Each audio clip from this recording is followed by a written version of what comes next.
Buenas tardes. Bienvenidos a estas 28ª jornadas de la ELA con motivo del Día Mundial. Este año, pues bueno, tenemos que agradecer también pues, al Hospital General Unitario de Valencia, que nos ha dejado su sala para poder realizar nuevamente las jornadas aquí. Y nada, contaremos también con la dirección del hospital que ha delegado para hacer la inauguración, y ahora pues, cederemos la palabra. Queremos, bueno, en primer lugar, dar las gracias por asistir a estas jornadas y a todas las personas que desde el streaming están también viéndonos y nos están siguiendo. Bueno, queremos en esta jornada, nuestra propuesta, como sabéis, la hemos titulado Derecho a decidir, y gira en torno a los principios de la bioética, los principios de pues, la no maleficencia, la prohibición de no causar daño, la beneficencia, el causar un bien en términos de salud, autonomía del paciente, el respeto para que el sujeto decida sobre sus propios valores y creencias personales sobre cualquier intervención que se vaya a realizar sobre su persona, y el principio de justicia como reconocimiento del deber que tenemos de proveer a cada cual aquello que defina como su bien, como aquello que es bueno. Vamos a proceder a la inauguración. Doy paso a la doctora Amparo Yu, que es neumóloga del hospital y presidenta de la Comisión Multidisciplinar del Consorcio Hospital General, que por delegación de la dirección del hospital va a dirigirnos unas palabras. Hola, buenas.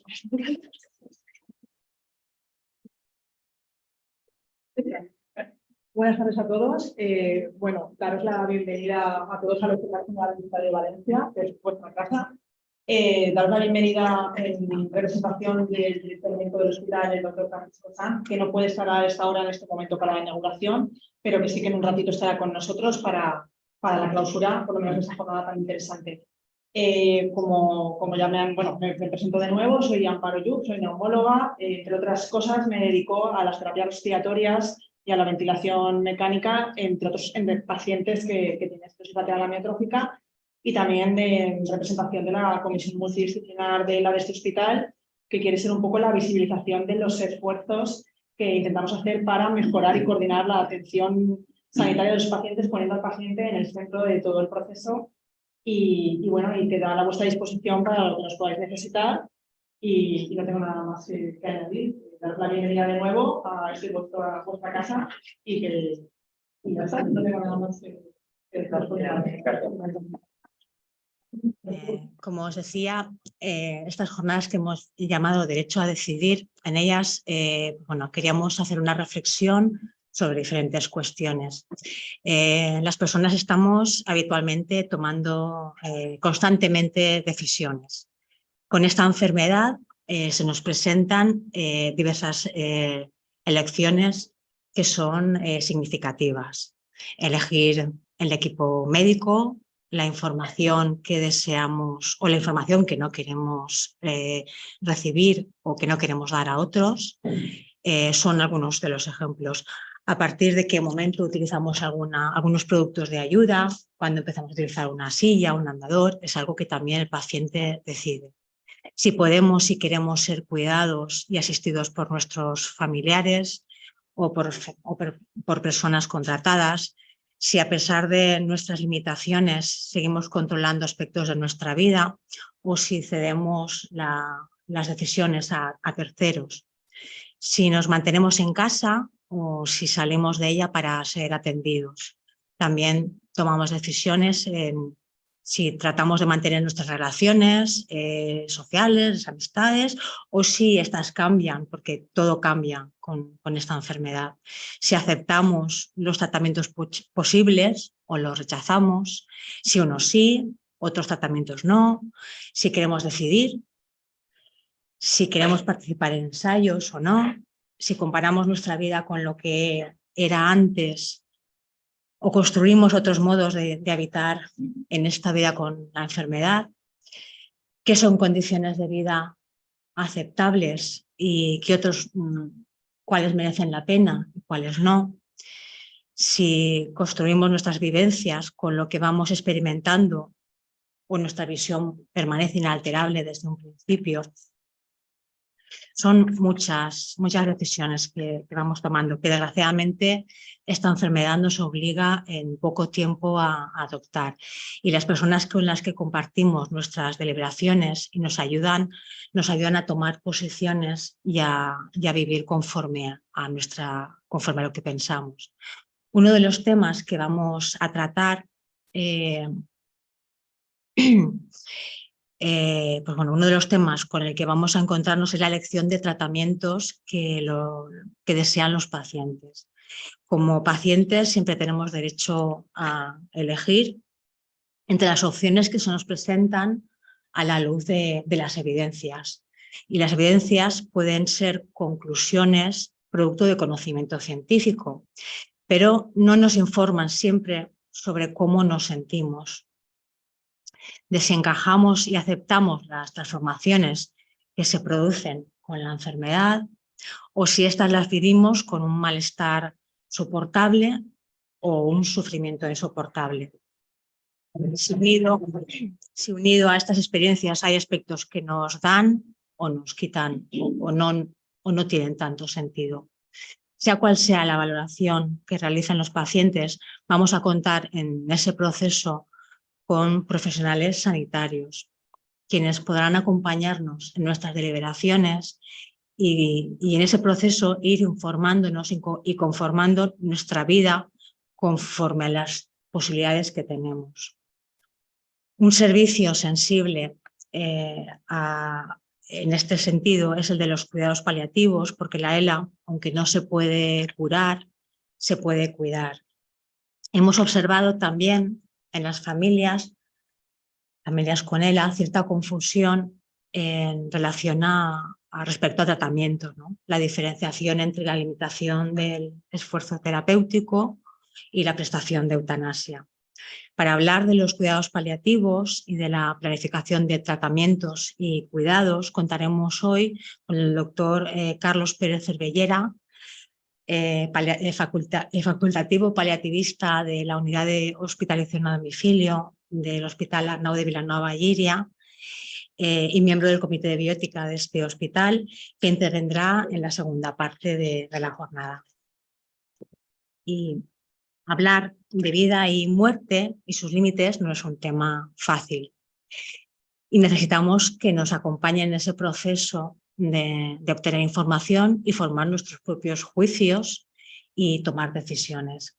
Desde la asociación hemos tratado en otras jornadas la importancia de tomar decisiones de tratamientos, pero cuando se aprobó la LORE, la Ley Orgánica de Regulación de la Eutanasia, pensábamos que se clarificarían estos tratamientos, ¿no? Las prestaciones, aunque percibimos que sigue existiendo, siguen dándose dudas y queríamos tratarlas en estas jornadas y contaremos para ello con nuestra primera invitada, que es la enfermera y matrona y presidenta de la asociación Dret a Morir Dignament de la Comunitat Valenciana, María José Alemany Anchel. Agradecemos a María José que haya atendido nuestra invitación y explique cómo es el procedimiento de la prestación de eutanasia, cómo se está produciendo, y su intervención se titula Eutanasia, un nuevo derecho para la ciudadanía. Pueden acceder las personas que tienen ELA. Tras estas dos intervenciones daremos paso a un coloquio, dudas que podáis tener, que queráis que podamos tratar, que podáis formular a los ponentes y finalizaremos la jornada. María José, cuando quieras.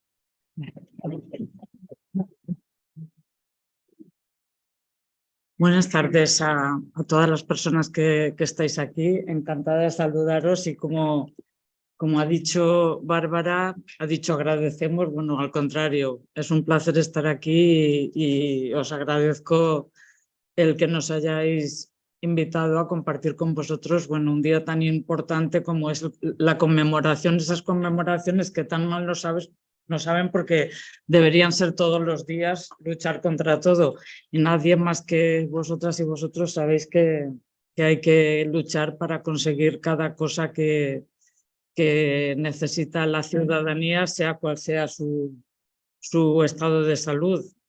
En este caso lo hemos organizado así. Yo no sé si hubiera sido mejor que hubiera intervenido el primero por el no.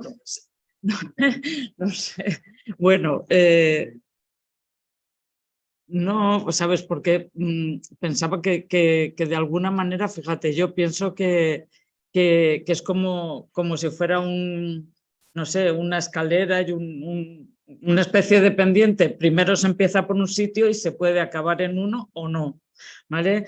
Entonces, pues bueno, no hay problema porque vamos a aprovechar el tiempo y vamos a ir. Yo os voy a hablar de qué es la Ley Orgánica de Regulación de la Eutanasia y tal y como ha presentado Bárbara, pues bueno, yo creo que lo importante es que hablamos siempre de libertad, no de obligación en ningún caso, ni nada que se le parezca. Respetabilísimo cualquier esfuerzo y ahí nos encontraréis, ¿no?, a la hora de colaborar en ese esfuerzo de equipos multidisciplinares para mejorar la situación, el tratamiento, el acompañamiento, los servicios sociales que se necesitan y eso es fundamental para todos los profesionales y todas las personas que tenemos compromiso con la vida. Y dentro de ese compromiso con la vida, pues también hay que hablar de la libertad hasta el final y de eso voy a hablar yo, o sea, de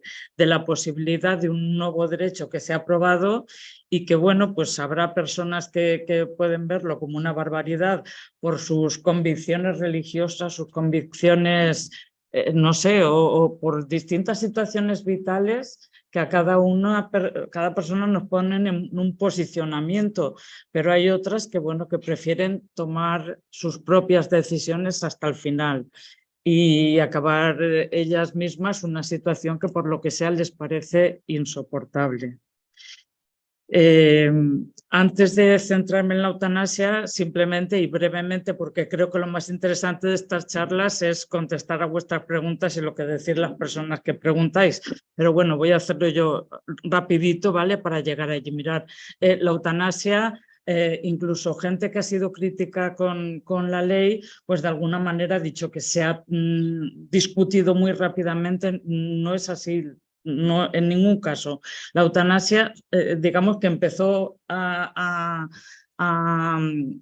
la eutanasia, pero sí la posibilidad de llegar a ella con la aprobación de la Ley General de Sanidad. Las personas que estamos aquí, la mayoría sabremos lo que era la sanidad. Durante la época franquista era una sanidad paternalista, donde los profesionales sanitarios éramos los que sabíamos lo que había que hacer y las personas, bueno, pues no tenían nada más que dejarse tratar y bien, creo, por nosotros, ¿no?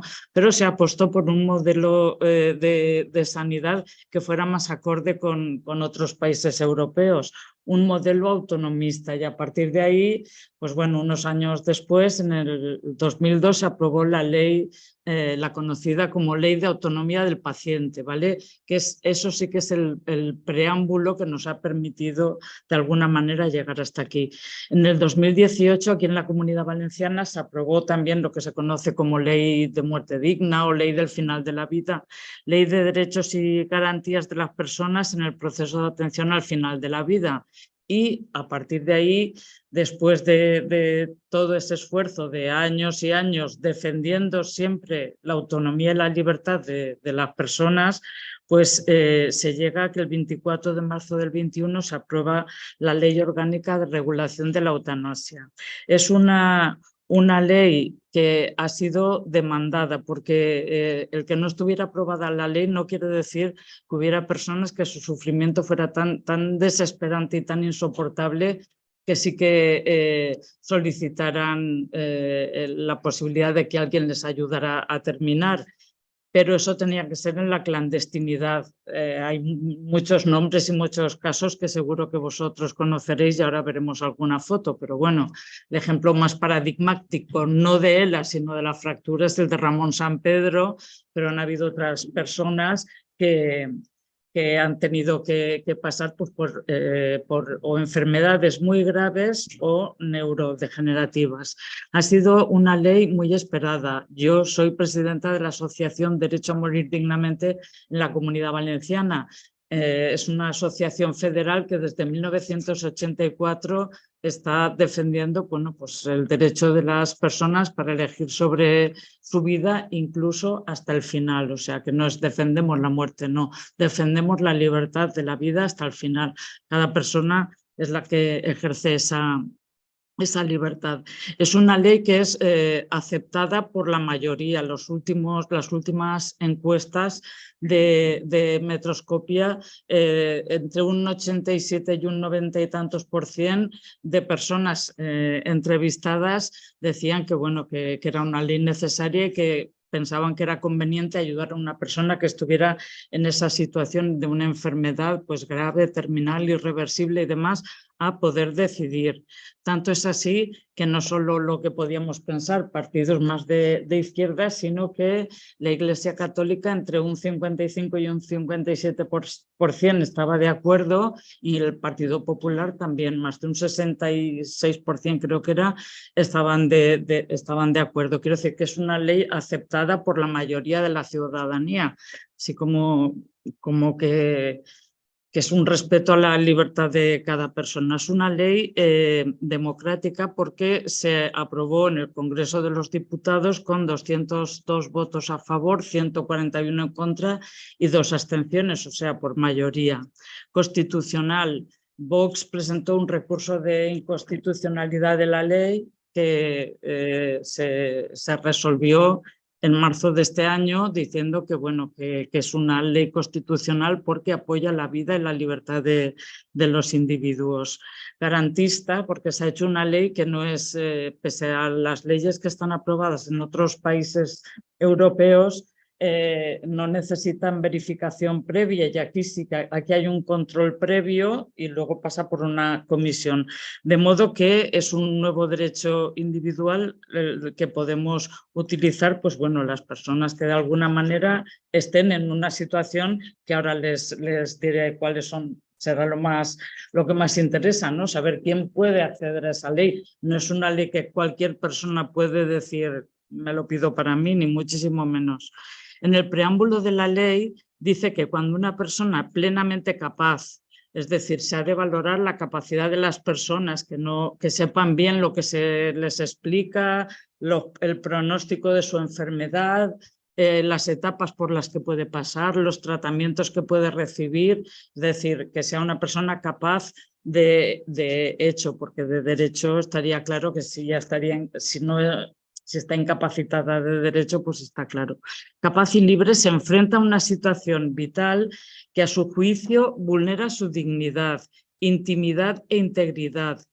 El bien de la vida puede decaer en favor de los demás bienes y derechos con los que debe ser ponderado. Es decir, la ley, digamos que permite la solicitud de eutanasia, del buen morir, pero en todos estos argumentos lo que se dice es que este derecho se tiene que conectar, que es como armonizar con otros derechos que también son fundamentales y que están en la Constitución. Por supuesto, el derecho a la vida, que no la obligación de vivir en cualquier circunstancia, derecho a la libertad, derecho a la autonomía, derecho a la intimidad y a tomar nuestras propias decisiones. Por tanto, es una ley que respeta todos los principios constitucionales, de modo que no existe el deber constitucional de imponer o tutelar la vida a toda costa y en contra de la voluntad de quien tiene el titular de nuestra vida, somos nosotros mismos, ¿no?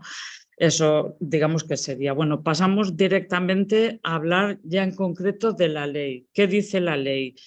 Hay personas, bulos, fakes, noticias contradictorias de gente que dice, madre mía, lo que va a ser eso. Cualquier persona que no quiera cuidar a su familiar, pues la pedirá.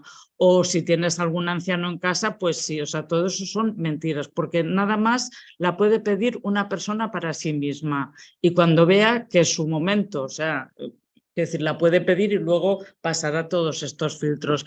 De modo que solamente una persona por sí, por ella misma, nadie más, ¿vale?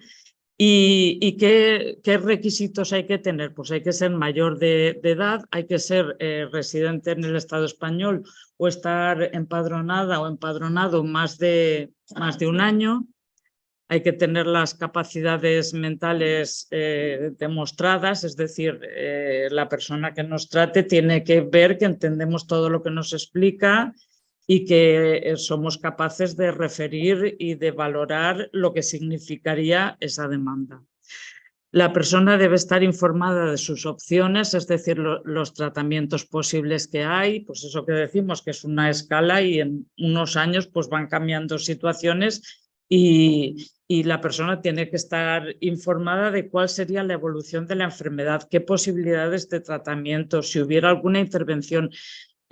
Por ejemplo, de los cuidados paliativos y también como importante para vosotros entiendo que es los derechos sociales, las posibilidades de recurrir a cualquier asistencia, ayuda en esas unidades multidisciplinares que existen y demás, ¿vale? Toda esa información es básica porque si no tenemos la información correcta y adecuada no es una decisión libre.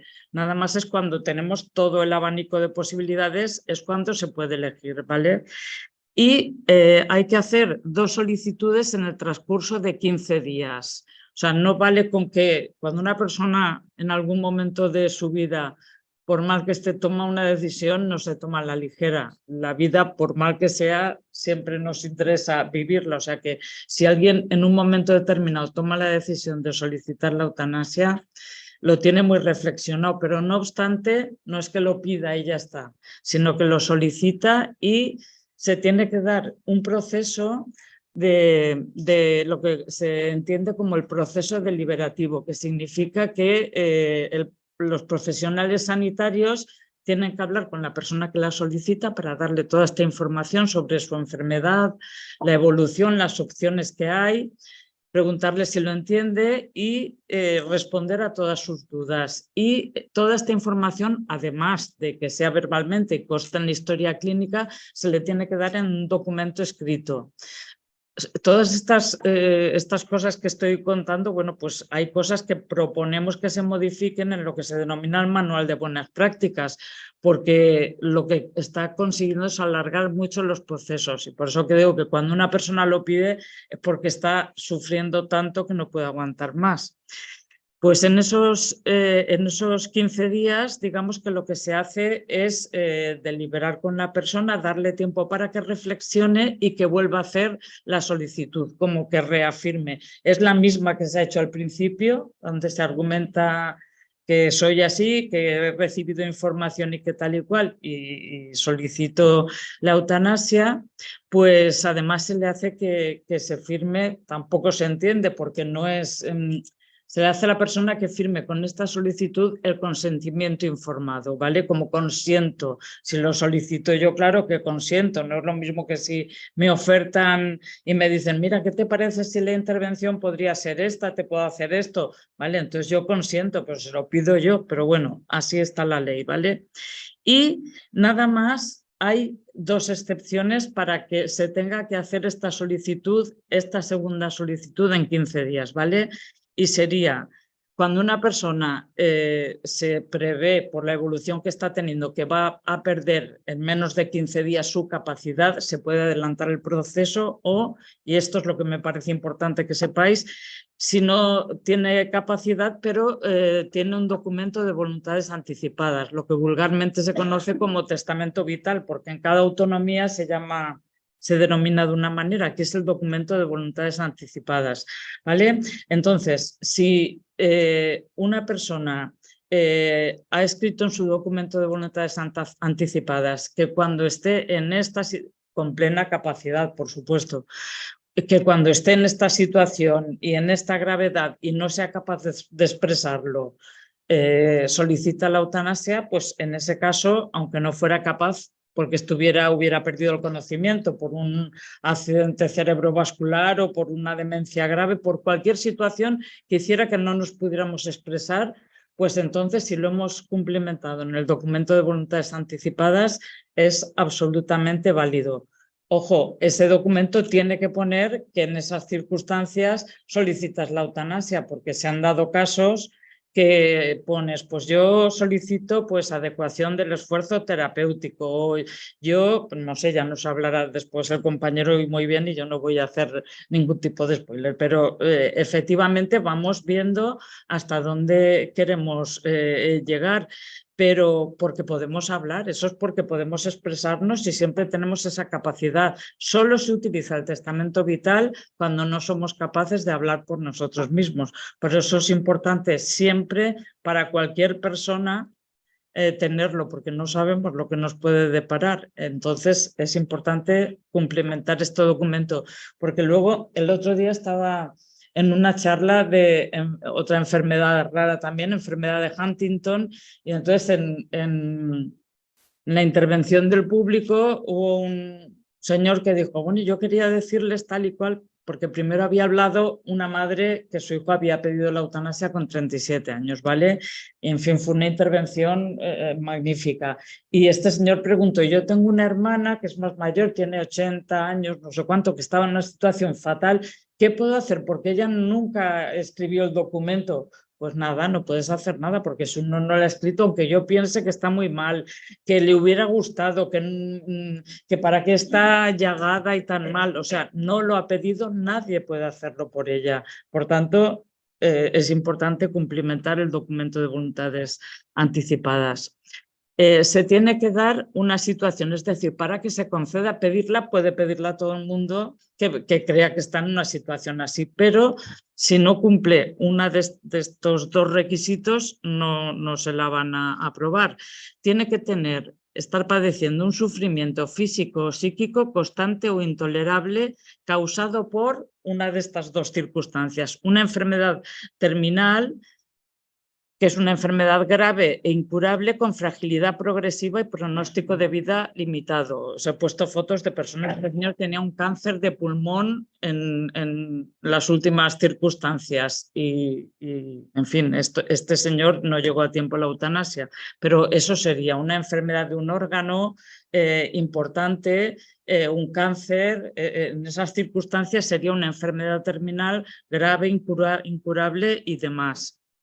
Es una enfermedad que por su naturaleza origina sufrimientos físicos o psíquicos constantes e insoportables, sin posibilidad de alivio que la persona considere tolerable, con un pronóstico de vida limitado en un contexto de fragilidad progresiva, que es lo que se denomina un proceso avanzado o terminal. Bueno, os he puesto algunas fotos de personas que todos conocemos porque han luchado eran gente de derecho a morir dignamente y han luchado por ello.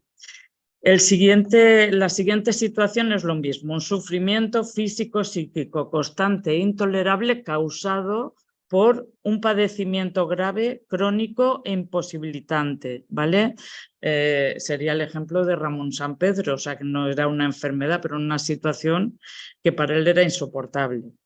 He puesto la foto a la derecha de dos personas que tenían ELA, José Antonio Arrabal, que su testimonio se grabó un vídeo y se publicó en El País. Yo recuerdo en una de las jornadas de bioética de que se hicieron en la FE, antes de aprobar la ley, pues recuerdo que había sido en marzo, creo que cuando lo había hecho, y esto fue pues como ahora en abril o mayo, y puse el vídeo del señor, ¿no? Que aprovechó que su familia, como la ley prohibía la eutanasia, pues el hombre para suicidarse y para que se viera que nadie le había ayudado, pues cuando su mujer y su hija salieron, cuando aún tenía movilidad, porque si no le iban a decir que le habían ayudado y las iban a condenar, se tomó la medicación. Y otra persona es Pedro Martínez, un chico, era mucho más joven, era de Andalucía y lo que quiso hacer fue dejarse el tratamiento y que le aplicaran una sedación paliativa cuando ya no podía más. Esto hace más años, lo digo porque las personas que trabajan en paliativos y en las unidades de hospitalización domiciliaria y demás, yo sé que trabajan de otra manera y que trabajan ahora adecuando los tratamientos a lo que demanda la gente. En ese caso le dijeron que no y que que no estaba suficiente mal, que lo que podía hacer era dejar de comer y de beber, y cuando estuviera tan mal, entonces le hacían los tiros de casa. Y así fue. Bueno, pues vamos a hablar un poco de este sufrimiento constante e intolerable en el caso no de un cáncer, sino de una enfermedad degenerativa, situación que hace referencia a limitaciones que inciden directamente sobre la autonomía física y actividades de la vida diaria. Claro, no hablo de las instrumentales que nos podrían ayudar, ¿no?, a llamar por teléfono, a gestionar cosas de los bancos, sino de las básicas, que inciden, pues bueno, en la alimentación, en el baño, no sé, en esas cosas que consideramos íntimas y sin las cuales por eso se llaman básicas, ¿vale? De manera que no le permite valerse por sí misma, así como sobre la capacidad de expresión y relación, y que llevan asociado un sufrimiento físico o psíquico constante e intolerable. ¿Pero para quién? ¿Quién valora el sufrimiento de las personas? Nosotras y nosotros. Nosotros somos los que sabemos si sufrimos mucho, poco, demasiado.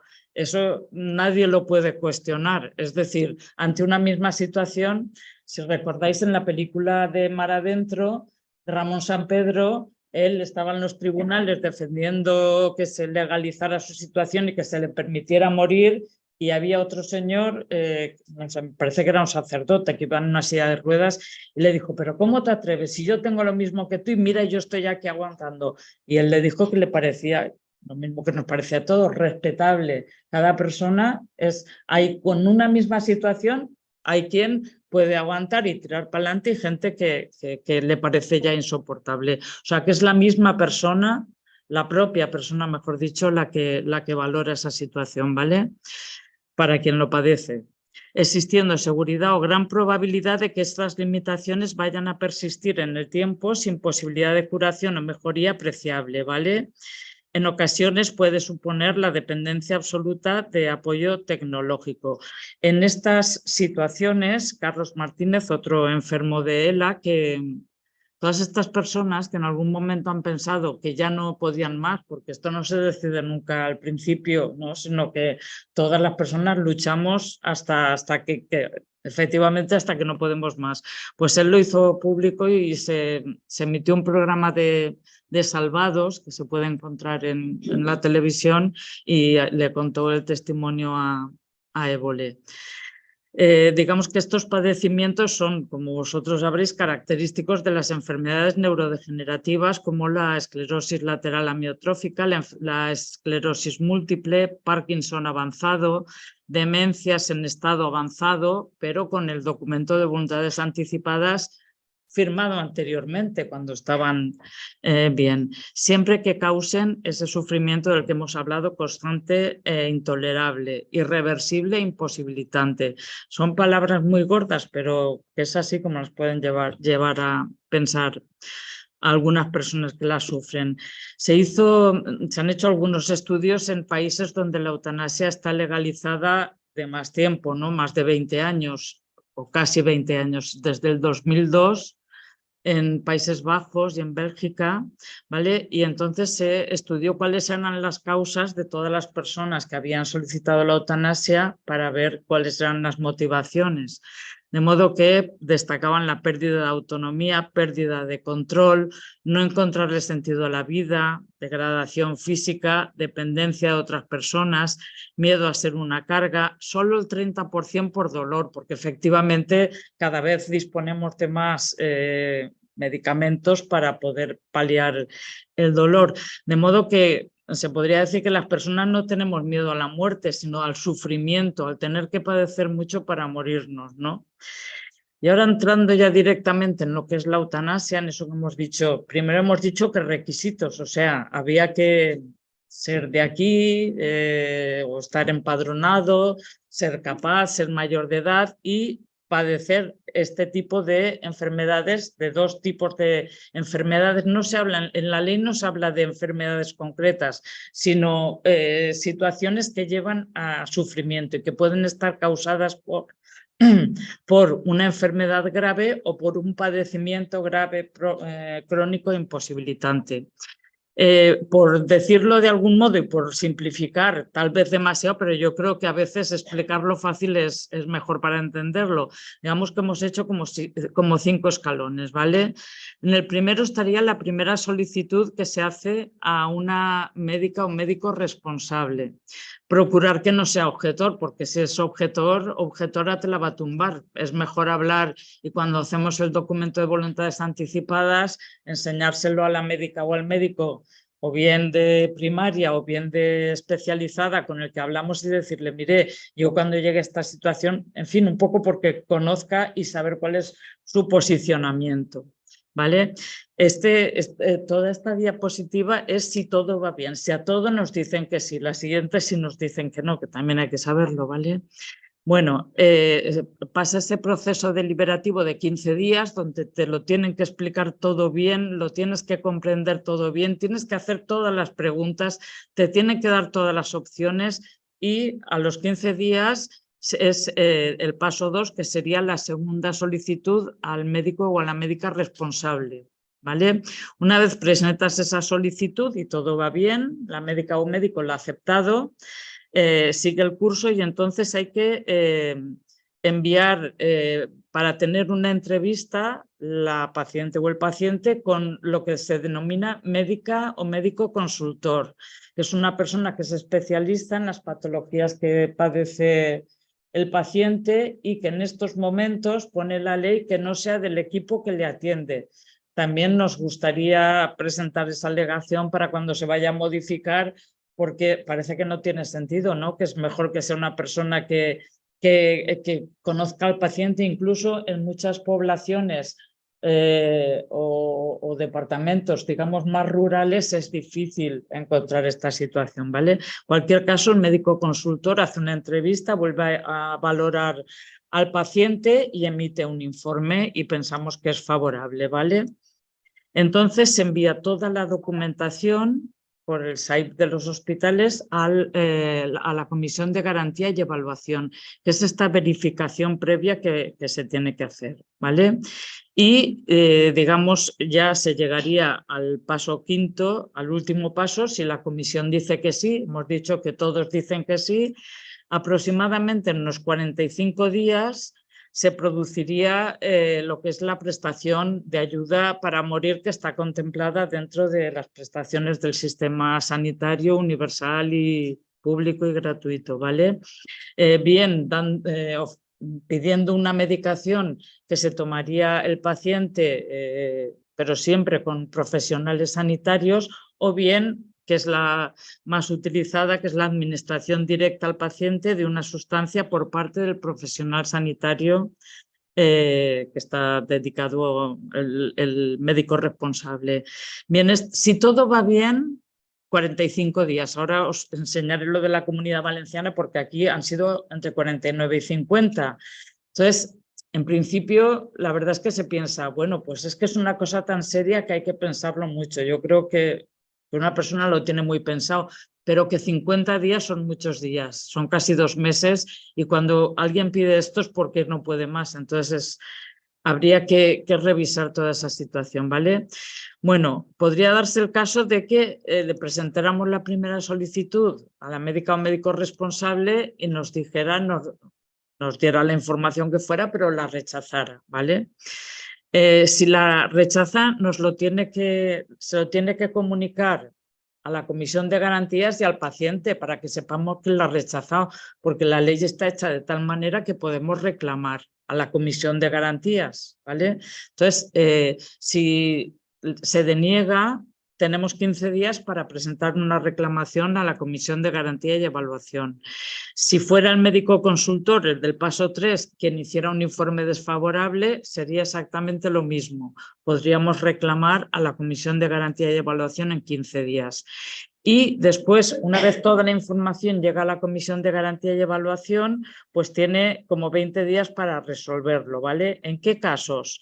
Pues como les he dicho, en que haya habido una denegación por parte de la médica responsable o el médico consultor, porque los dos miembros de la Comisión de Garantía y Evaluación, que ahora les contaré un poquito cómo está, pero siempre es una persona médica o médico y un jurista quienes forman esa dupla y tienen que verificar que todo lo que se le ha enviado está regla, todos los informes son correctos, está todo bien comprobado y demás, ¿vale? Y también se podría dar el caso de que ante una denegación por parte de la Comisión de Garantía y Evaluación, una persona quisiera reclamar esta denegación y entonces ya tiene que ir al Tribunal Contencioso Administrativo y hay que buscar un abogado y establecer un proceso. Aquí en la Comunidad Valenciana ha salido hace poco en la prensa, las hijas de una señora que tiene una demencia muy, muy avanzada, la solicitaron y se les denegó y tuvieron que ir, tuvieron que utilizar el último paso, que fue ir al contencioso administrativo, y se la ha denegado, diciendo que esta señora, que tiene una demencia avanzada, repito, pues que le preguntaban, ¿cómo está usted? ¿Está bien? Y la señora, bien. ¿Y le duele algo? No. Quiero decir, todos sabemos que una persona con una demencia avanzada tiene respuestas muy simples y que no es capaz de entender. En fin, quiero decir que se puede reclamar. Unas veces depende de la justicia, pues como todo se dice, ¿no? Depende a quién con quién tienes que defender tus derechos. Pues puede ser que se considere que tienes razón o que no, que se pida más investigación o no. Digamos que tal y como está estipulado todo esto, es la Comisión de Garantía y Evaluación la que tiene que verificar el proceso. Entonces, bueno, pues cada comunidad autónoma ha elegido las personas que componen esta comisión.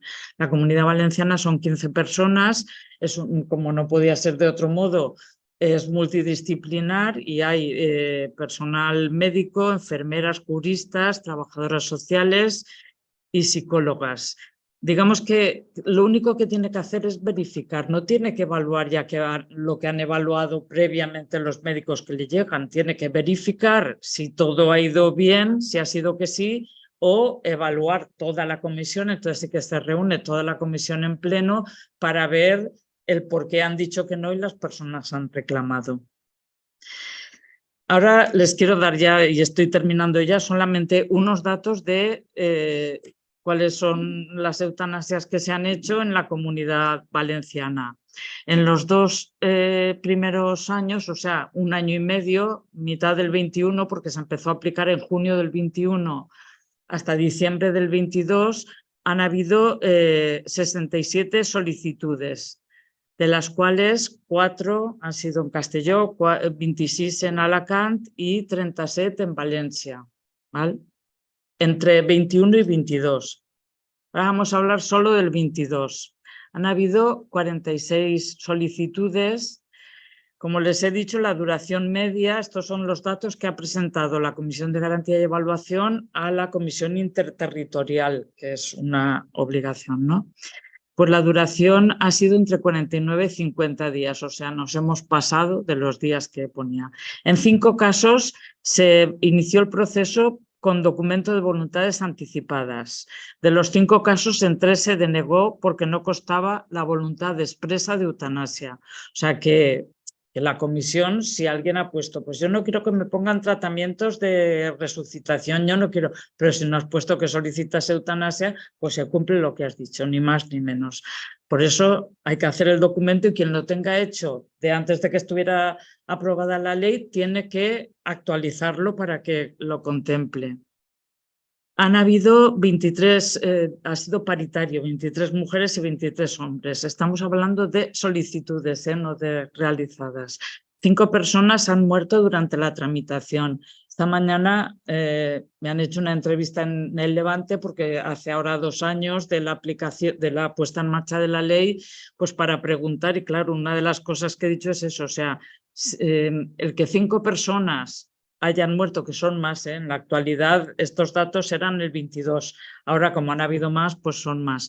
Pues que las personas fallezcan antes de que se les aplique la solicitud que han hecho es muy duro, algo va mal ahí, hay que pensar si hay que acortar algún proceso, si hay que evaluar mejor en qué situación están, pero no se entiende que las personas fallezcan durante ese tiempo. Se han presentado 12 reclamaciones a la Comisión de Garantía y Evaluación, 8 de estas 12, 8 con informe positivo, es decir, aunque se lo habían denegado, la comisión evaluó que estaba bien y ha sido informe positivo. 1, debían haber defectos de forma y tuvieron que empezar otra vez desde el principio, y una es la que ya les he comentado, que han recurrido al Tribunal Contencioso Administrativo. Bueno, no se ve tan bien como me gustaría, qué lástima, pero yo se lo canto en un momento. Digamos que las solicitudes han sido 24 en... No, esa es la siguiente. No he visto, no veo lo que pone arriba, no se lo puedo decir y no quiero decir ninguna cosa que no sea. Voy a las provincias. 24 en Valencia, 4 en Castellón. Estamos hablando del año 2022 y 19 en Alicante.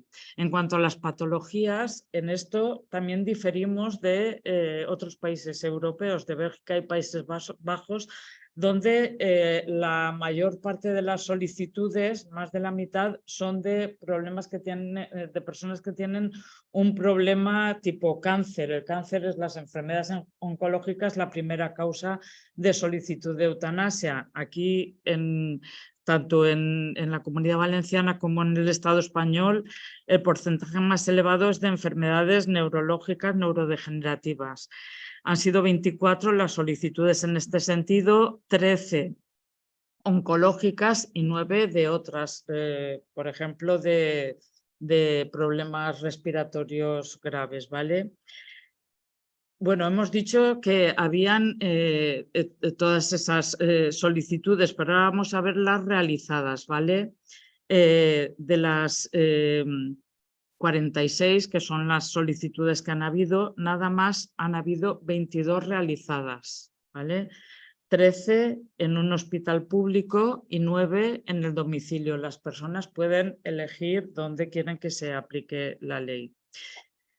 Supongo que son más las preguntas porque además hablas rápido y quieres llegar a muchas cosas y no sé, si después hay preguntas estaré encantada de contestarlas. Sobre todo agradezco mucho, otra vez os digo, la invitación y la posibilidad de compartir con vosotros esta tarde y gracias por la atención, ¿vale? Dejo... Bueno, me voy a sentar también, aunque mi deseo era estar más de pie que sentado, pero como creo que hay una cámara que está grabando y demás, pues voy a permanecer sentado, pero me gustaría más estar de pie. Antes que nada, agradecer al menos a 3 cuestiones, que es a Adela por invitarme, es decir, esto es la primera vez que ha sucedido y estoy encantado de estar aquí.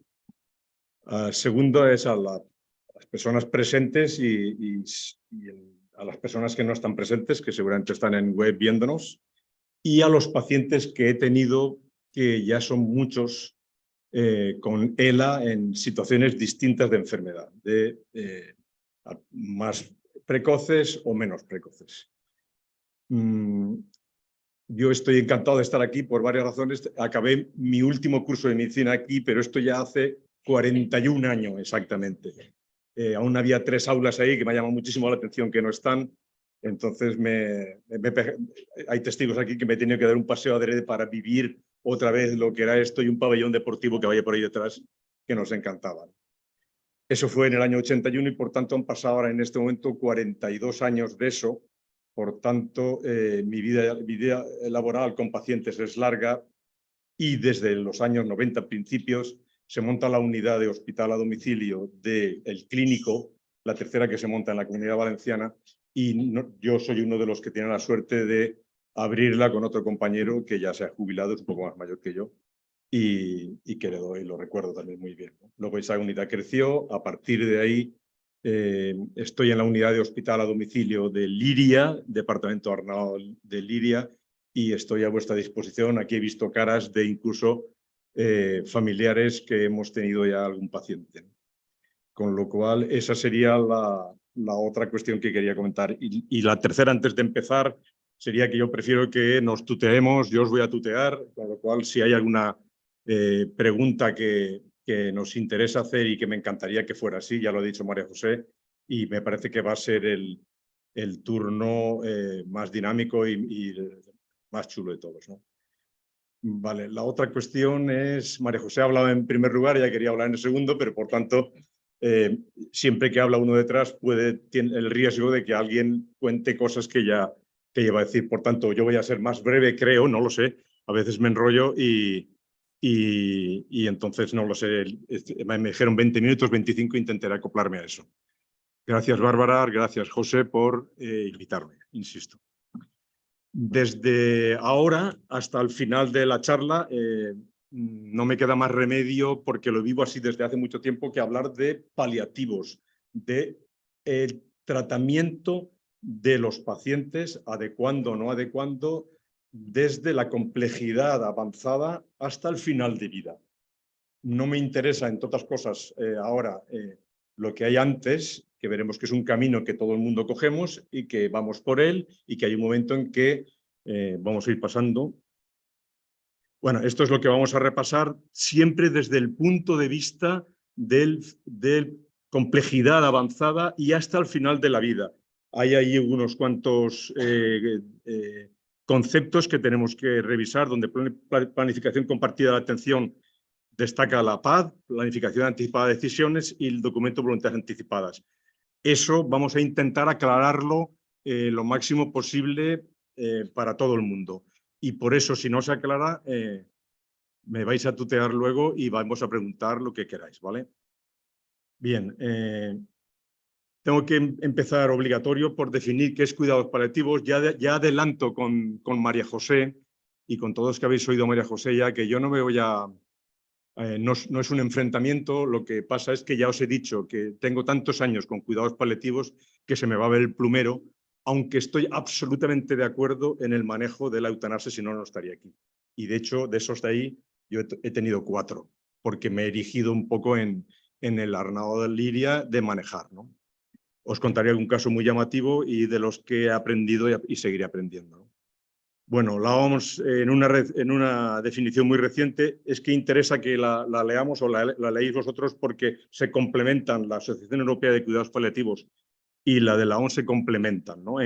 Vemos que hablan de calidad de vida, vemos que hablan de evitar sufrimiento, de prevenir con enfermedad potencialmente mortal, aliviar y prevenir todo lo que nos tenemos que encontrar en el camino, ¿no? Cuidado activo integral de pacientes con enfermedad que no responden a tratamientos curativos, ¿vale? Esta es la clave.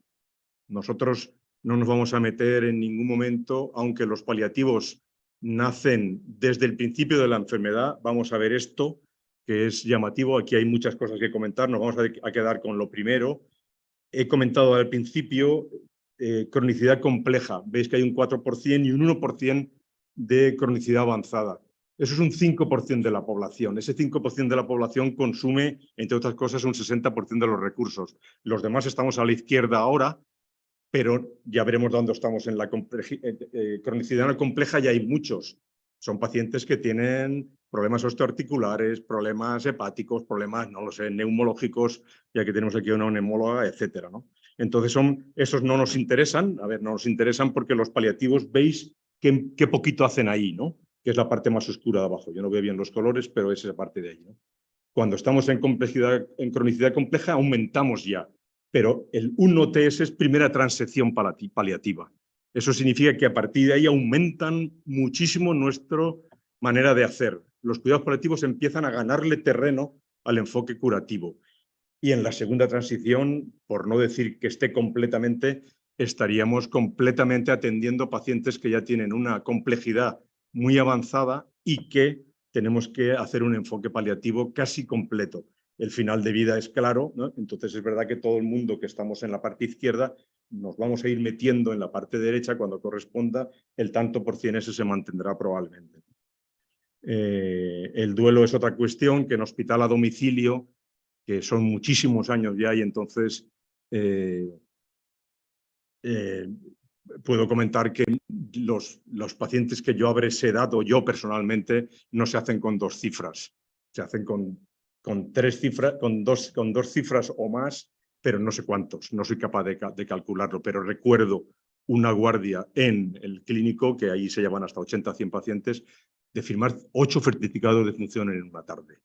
Con lo cual eso es realmente atender al final de la vida, como os voy a ir contando luego. Nosotros en la propia unidad de Liria, que es muchísimo más sencillita, fallecen entre 250 y 300 al año en este momento, con lo cual parece que es una tontería de 60 pacientes, 4 médicos, 8 enfermeras, y llevamos ese nivel en este momento de cuidados. Esto es una cuestión básica para los cuidados paliativos. Todo lo que estoy diciendo se aplica a la ELA. Es verdad que se aplica a todos los demás pacientes. La mayor mortalidad es por insuficiencia de órgano avanzada, el mayor, mucho más que el cáncer. Si hablamos de corazón, pulmón, serían los dos, y cerebro con su accidente cerebrovascular, esa mortalidad es la que más nos afecta a nosotros. Ya os contaré mis casos de ELA, pero estos cuidados paliativos que pasan a ser la primera línea asistencial, estamos en complejidad avanzada o muy avanzada.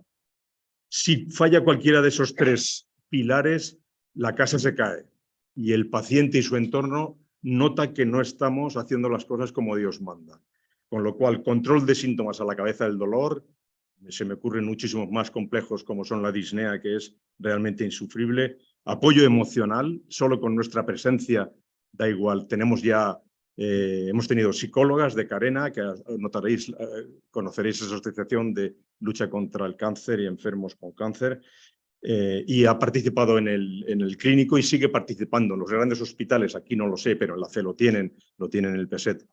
El Liria somos pequeñitos y aún no lo tenemos, pero nos ha venido un fisio y estamos encantados. Y ahora tenemos cada vez más gente, ¿no?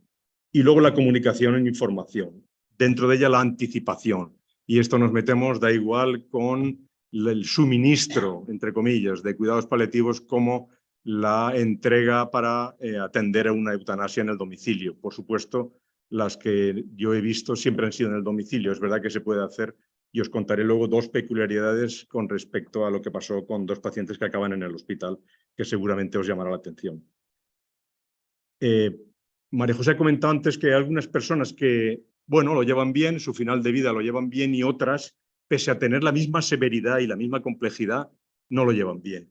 Este autor y otros muchos se plantea por qué es esto y dice que si hacemos esos 7 puntos como Dios manda, el paciente probablemente lo tengamos en los que saben que se mueren, pero no lo llevan tan mal como quien no atendemos a esos. No los voy a leer, están ahí, los podéis. La presentación también me consta que se queda en el ordenador y por tanto a vuestra disposición sin ningún problema, ¿vale?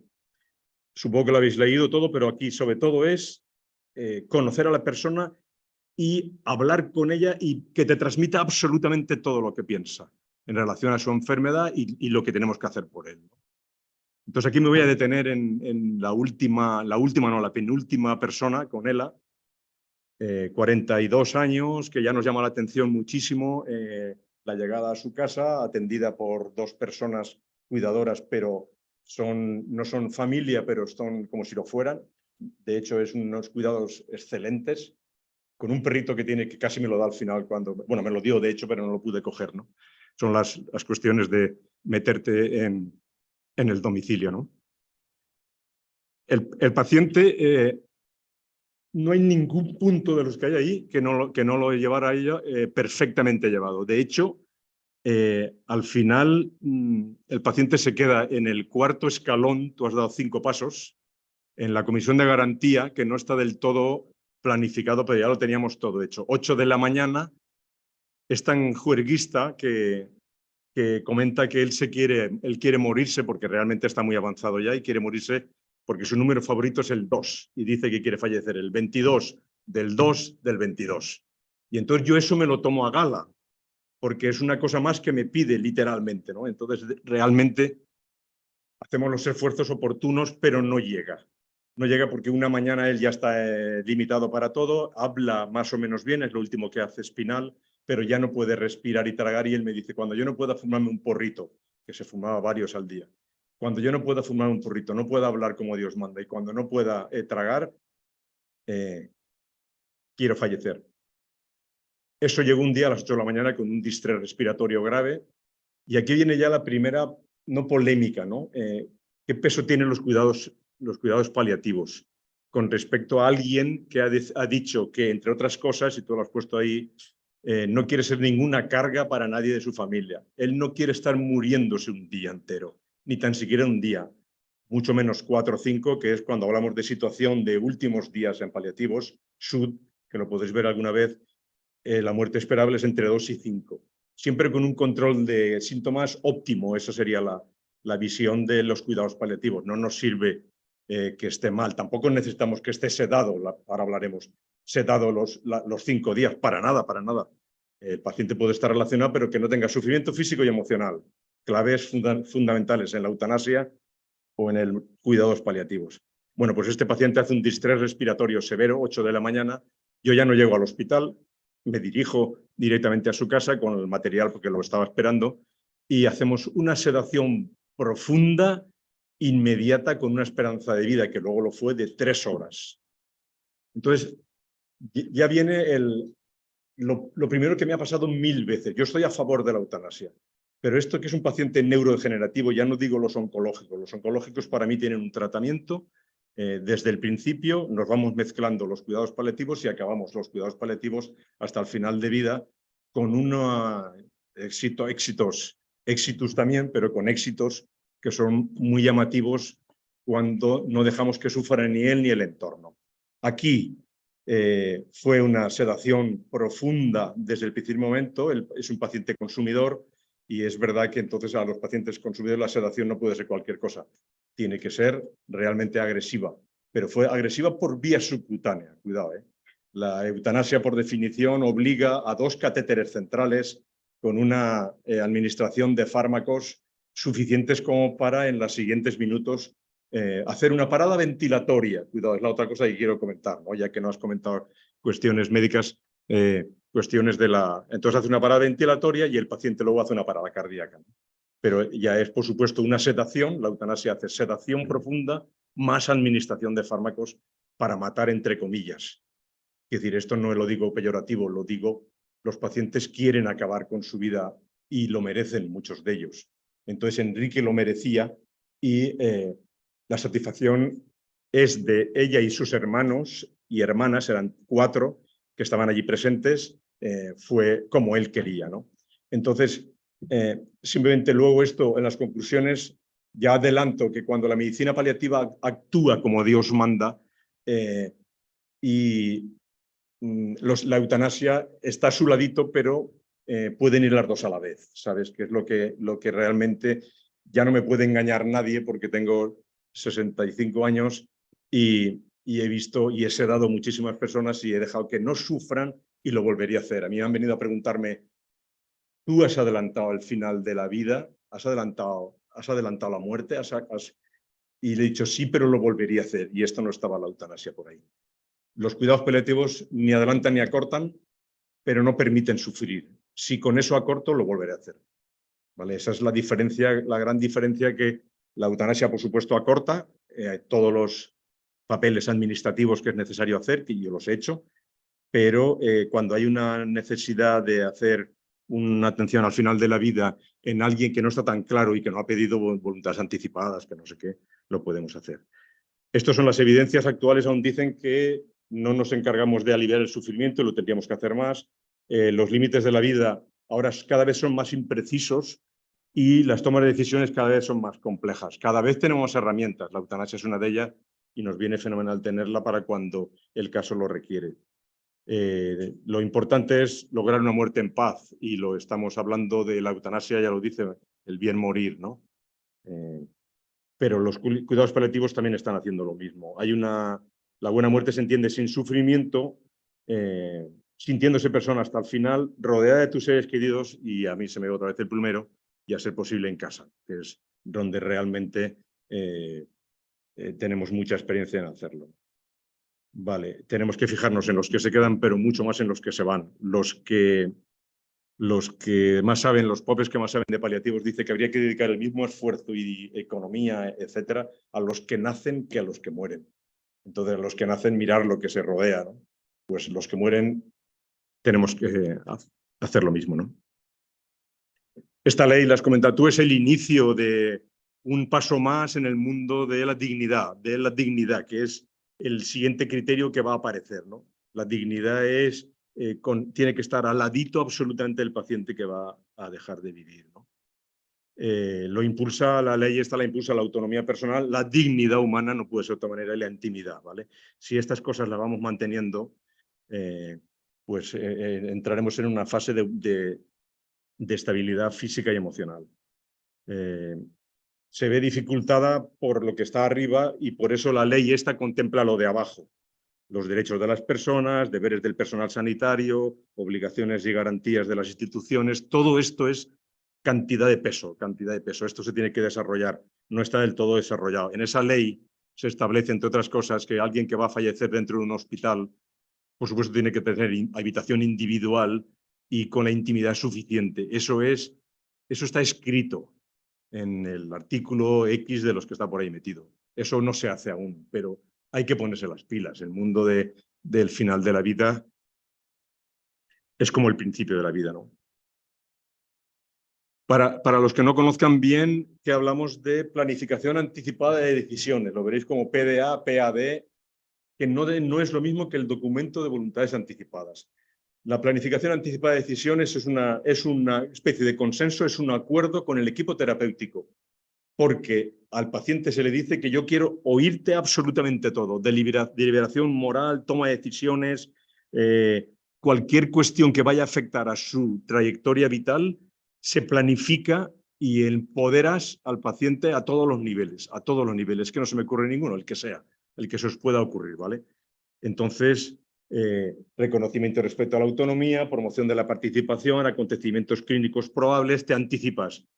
En el primer, segundo o tercera diapositiva a la derecha estaba comunicación y anticipación. Si a un paciente y familia te anticipas, todo va muy bien. Si al final de la vida vas a decir que van a aparecer estertores, que puede aparecer fiebre, que van a aparecer apneas, que el paciente no tiene que sufrir nada en gestos directos o indirectos, ¿no? Todo eso, y lo tienes que repasar. Cuidados paliativos se repasa todo, incluso varias veces al día si es preciso, en su situación de últimos días, ¿no? Sobre todo si el paciente aún habla contigo y es capaz de interaccionar. Derechos a la autonomía, a la información, a la participación, absolutamente, ¿no? Eso es la PAD. En cambio, el documento de voluntades anticipadas, que como ha dicho María José, se llama instrucciones, testamento vital o instrucciones previas. Todo es lo mismo, para tener claro que esto es un documento escrito y que pasado por registro. Esto no es lo otro lo tenemos que anotar en la historia clínica. Planificación anticipada de decisiones, en la que se acuerda con el paciente y familia XXX. El documento de voluntades anticipadas es necesario registrarlo. Y de hecho está el volant. Para los que no manejáis, aquí sí que hay gente de Embata que supongo que se mete en Orión o en el sistema informático oportuno. Volant es el registro, estés donde estés de alguien que ha firmado y registrado el volant. El documento de voluntades anticipadas, donde puede decir eutanasia o puede no decirlo. Puede decir que no quiere ninguna medida extraordinaria para seguir viviendo, ¿vale? Con motivo de la LORE, el Registro Nacional de Instrucciones Previas es un registro que se viene actualizando. El primero fue en el siglo pasado, luego 2007, en el 14 hubo algo, y ahora, con motivo de la LORE, se van a actualizar el registro de las instrucciones previas. Esto es que todo el mundo en cualquier parte de España va a poder consultar si alguien en concreto tiene pedido el documento de voluntades anticipadas, ¿de acuerdo? Esto es bonito porque a la izquierda veis que pone planificar y sale una serie de el resumen de lo que hace la PDA o lo que hace el documento de voluntades anticipadas, ¿de acuerdo? Simplemente la curiosidad porque está ahí. Lo tenéis escrito y no voy a perder ahí. nos vamos a otro término que era limitación del esfuerzo terapéutico, LED, pero ahora es más adecuado, y lo será cada vez más, llamarle adecuación, ¿no? Que es la decisión meditada sobre la no implementación o la retirada de terapias médicas al anticipar que no conllevarán ningún beneficio al paciente. Entonces, ¿cuándo hacemos esto en el mundo ELA? En el mundo ELA es muy fácil aplicar la adecuación del esfuerzo. Por supuesto, el paciente verbaliza o escribe, o yo tengo varios pacientes, tengo un paciente en este momento con el Lisbon, lo conoceréis mejor que yo, con la vista se para en la letra correspondiente o la manda, él escribe correos, WhatsApps, todo eso lo hace sistemáticamente. A mí me manda la mierda nada más llegar, porque yo un día lo mandé a la mierda y él me mandó a mí, y entonces ahí estamos con un buen rollo, ¿no? Con lo cual, este paciente se pasa a otro lado que le llama máximo esfuerzo terapéutico. Sería lo contrario de la adecuación. Cuando alguien pide, yo quiero hacer todo lo que puedas por mí.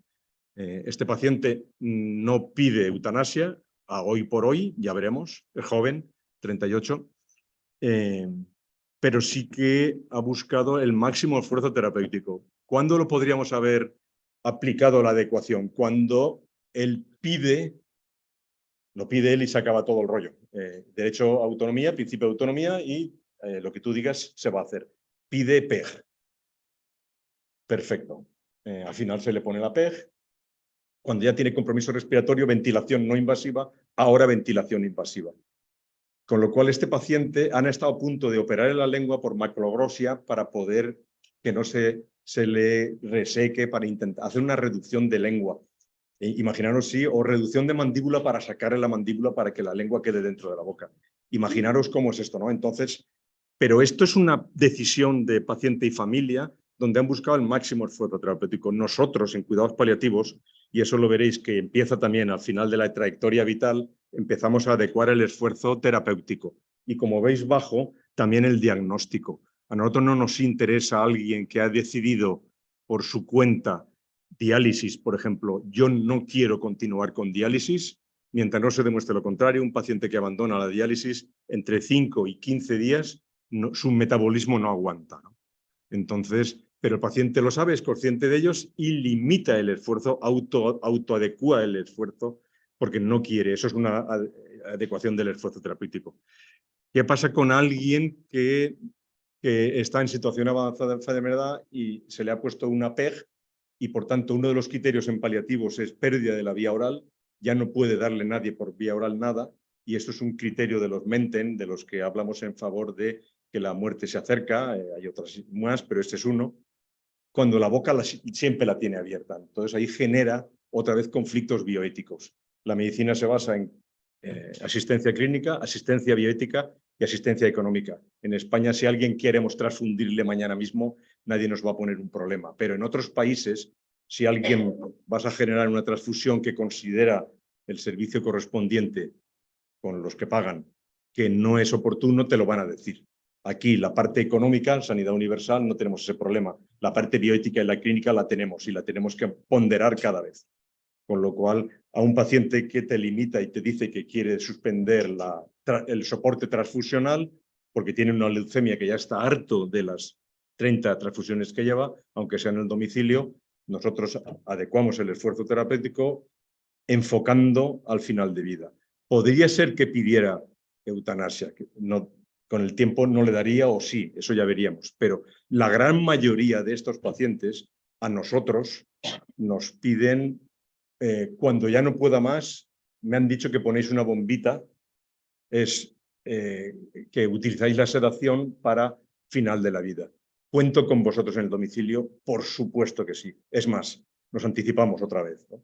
Es decir, disneas terminales para mí es una de las situaciones más que más requieren una sedación y cada vez más profunda. Gente joven que tiene pulmón, que tiene el edema en esclavina, el síndrome de vena cava superior, otros que derrames pleurales que no se corrigen y que se van a ahogar literalmente. Estos pacientes hay un momento en que no puede más y te piden, no te pueden pedir la eutanasia porque no se lo han planteado durante la trayectoria vital de su enfermedad, pero sí que te piden sedación hoy mismo. Yo ya no aguanto más hoy.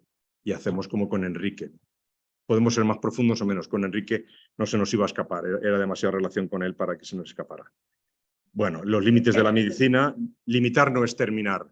No diría nada más que esto. Nosotros podemos limitar el esfuerzo o adecuar el esfuerzo en un paciente que tiene expectativas de vivir 2 meses o 3, pero lo que no tiene claro, lo que sí que tiene claro es que no se va a curar. Entonces, cuando hacemos más daño, es cuando la limitación o la adecuación entra en acción. En medicina, primero no hacer daño. Entonces, no podemos hacer nada que vayamos a hacer más daño si no estamos intentando, aunque no limitemos el esfuerzo. Si lo vamos a limitar es básicamente para no hacer más daño, ¿no? Es derivar el esfuerzo terapéutico a acompañamiento, apoyo psicológico, control de síntomas, sedación, aspectos más humanos y no tecnológicos. Esos principios bioéticos que conocéis todos son los básicos. Hay muchos más llamativos de doble efecto que nosotros usamos mucho. El de proporcionalidad, que tampoco está ahí. Todos derivan de esos, ¿no? Manual de buenas prácticas en eutanasia, que lo ha comentado María José. Simplemente están las respuestas que da ese manual a esas respuestas que están a la derecha. Los requisitos los ha dicho ahí, no hay ningún problema. Yo solo he de destacar que había mucha confusión antes, cada vez menos, en cuando hablaban de eutanasia pasiva, eutanasia indirecta. Vale, la eutanasia es voluntaria, activa y directa. Lo demás no es eutanasia. De hecho, lo de arriba, involuntaria, es cacotanasia, se llama en el mundo. Eso es asesinar a alguien. Yo no quiero que me matan y me matan. Esto es involuntario, esto no tiene sentido. La pasiva es omisión. Habéis visto un montón de veces que se retira los medios que soportan el paciente y puede seguir vivo. Entonces, esto no es una eutanasia tampoco, es una retirada que no estás buscando que fallezca, fallecerá seguro. La diferencia entre eutanasia y cuidados paliativos, otra es que la eutanasia marca el día y la hora en que va a fallecer.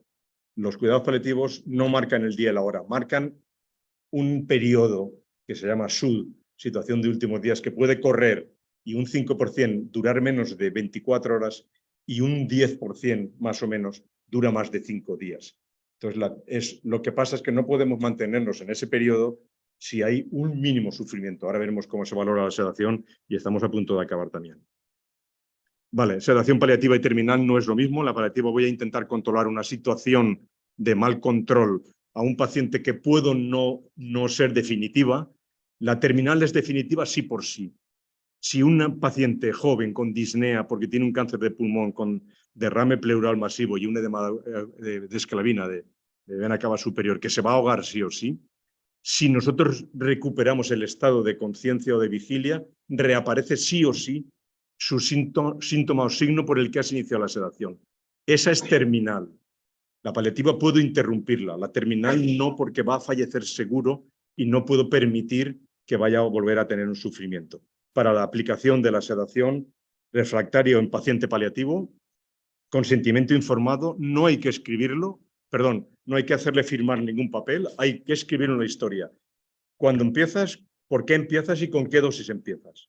Eso que tiene que quedar claro, si no, la cosa está mal hecha. Y luego la situación urgente, que no hay nadie que pueda, que nos ha pasado, casos en residencias que no hay nadie, está tutelado por consellería, a la consellería le llamas y dices, tengo un paciente, sí, lo conocemos, queda en sus manos, porque no hay nadie que puede contactar. Y entonces el paciente empieza a sufrir, no haces nada hasta que alguien tienes, que la comunicación con el paciente es obligatoria, pero es un poco menos obligatoria con la familia que rodea. No puedes ir tú por un lado y la familia por otro. Esto se cae otra vez la casa, ¿vale?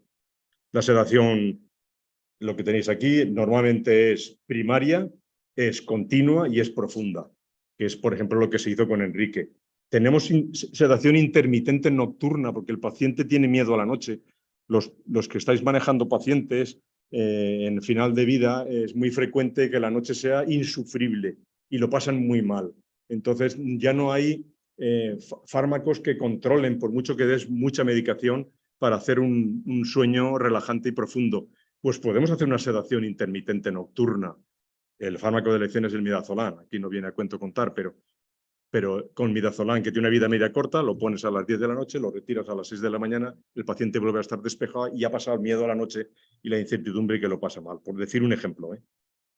Esto vamos a pasarlo porque hay un autor, hay muchos, pero he cogido esto donde a la izquierda estaría la eutanasia, el suicidio asistido. La diferencia que hay con la eutanasia que ha contado María José es que se le da al paciente una droga, se llama asistido porque tiene que haber un sanitario al lado, normalmente una enfermera.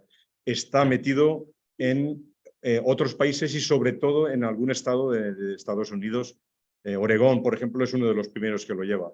De hecho, en Informe Semanal ya salió hace muchísimos años una señora que con motivo de su cumpleaños en la tarta se pone la dosis suficiente para acabar, se despide de todos, se mete en la habitación con el enfermero correspondiente y ahí acaba su vida, ¿no? Eso es suicidio asistido, que también es limitado en el tiempo, muy limitado en el tiempo, pero no hay, esto es vía oral, en concreto, y se lo toma el propio paciente, ¿no? La eutanasia, como hemos visto antes, es medicación para acortar la vida. Yo esos términos que ha dicho María José antes, términos duros, mata, podemos quitar otra ahí, este autor lo llama así, y está a favor de la eutanasia, pero dice que eso es eutanasia activa y directa. En el otro lado, la distanasia, nos enfrentamos a la muerte, dificulta la muerte, intenta no dejar morir, y eso se llama encarnizamiento terapéutico. Y si nos vamos al medio, sería la ortotanasia o la distanasia, que sería la medicina paliativa, que ni adelanta ni acorta, no mata, pero sí deja morir, no se enfrenta con la vida ni se empeña por ella. ¿De acuerdo? Eso sería un poco el esquema. Y yo sin querer me he movido muchísimo más en el medio, aunque me estoy moviendo no en la derecha, eso no lo he hecho nunca, pero ahora ya me estoy moviendo también por la izquierda. Esto os lo voy a leer porque es reciente de la SECPAL, pero ahí se han metido vascos, se han metido los catalanes, que han llegado tarde a muchas cosas, pero están arriba del todo en muchas cosas, ¿no? Entonces dice que los profesionales de cuidados paliativos específicos pueden ayudar en el proceso de la generalización de una atención compasiva y basada en valores por su forma de trabajar, de concebir y practicar la atención sanitaria, la cual se aproxima al ideal hacia el cual debe tender la asistencia sanitaria.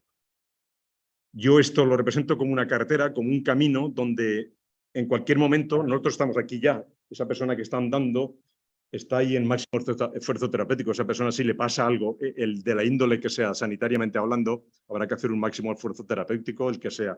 Pero como avance y tenga ya patología, cronicidad avanzada, nos estaremos metiendo en adecuación del esfuerzo y si nos avanza más todavía, salen a relucir los cuidados paliativos con toda la fuerza, con todo lo que hemos visto de los detalles estos que hemos hablado, ¿vale? Por curiosidad, esta persona, y hay otras más, que está de espaldas, que no se ve, es Iñaki Gabilondo, que hace unas entrevistas a personajes bestiales en el mundo. Este es un sudamericano que trabaja en Canadá y en Estados Unidos, y él habla de si veremos la muerte de la muerte.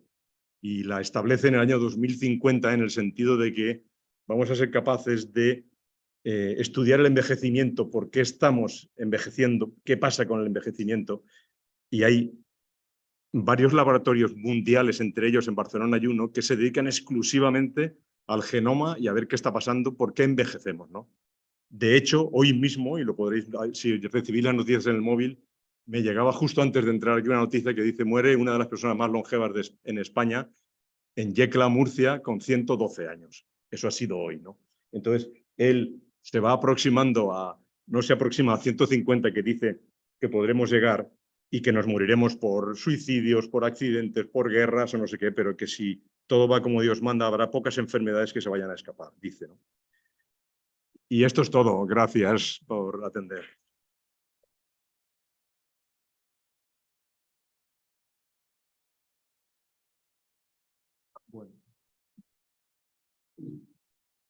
Bueno, es turno abierto de palabra. Pues dicho que venimos aquí.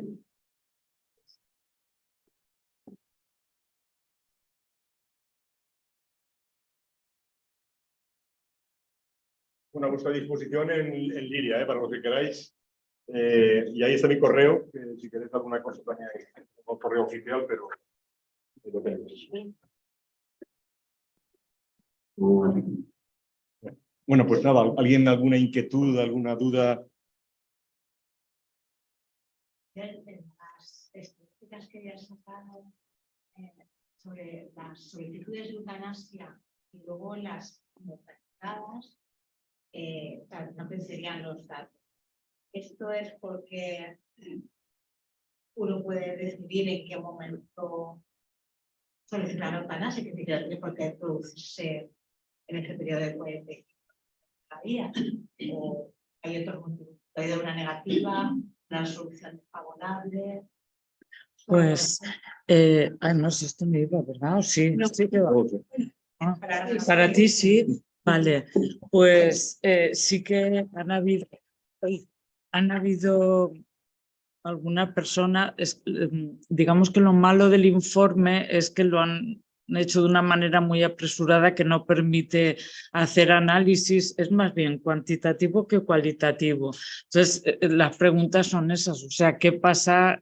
Porque hay personas, creo que habían 7 casos, o ahora no sé si eran aquí o en todo el estado, que se volvieron hacia atrás y habría que saber por qué. Quiero decir que todas esas cosas son importantes porque no se trata de... Quiero decir que la eutanasia en los países que funciona mucho tiempo varía entre el 1% y el 4% de todas las muertes, o sea que efectivamente la mayoría de las personas... hay muchas similitudes. Me ha gustado que él lo haya planteado así porque yo creo que es como si fuera, no sé, como que somos asociados, o sea, como que es algo cooperativo. Cuidados paliativos siempre, o sea, siempre. Y eutanasia, quien lo necesite y quien lo pida. Hay otra cosa que, a propósito de lo que dices, no sé si tendrá que ver, es que se desarrolló el manual de buenas prácticas pues por hacer una especie de... como de protocolo de actuación a todos los niveles y demás. Y ahí se estableció que que el periodo de prorrogar la elección, una vez te la han concedido, que fuera 2 meses. Eso también nos gustaría que se modificara porque las condiciones son las mismas. Pero bueno, eso son o gente que yo qué sé, que se habrá tirado para atrás, que se habrá arrepentido, gente que ha fallecido por el camino o así.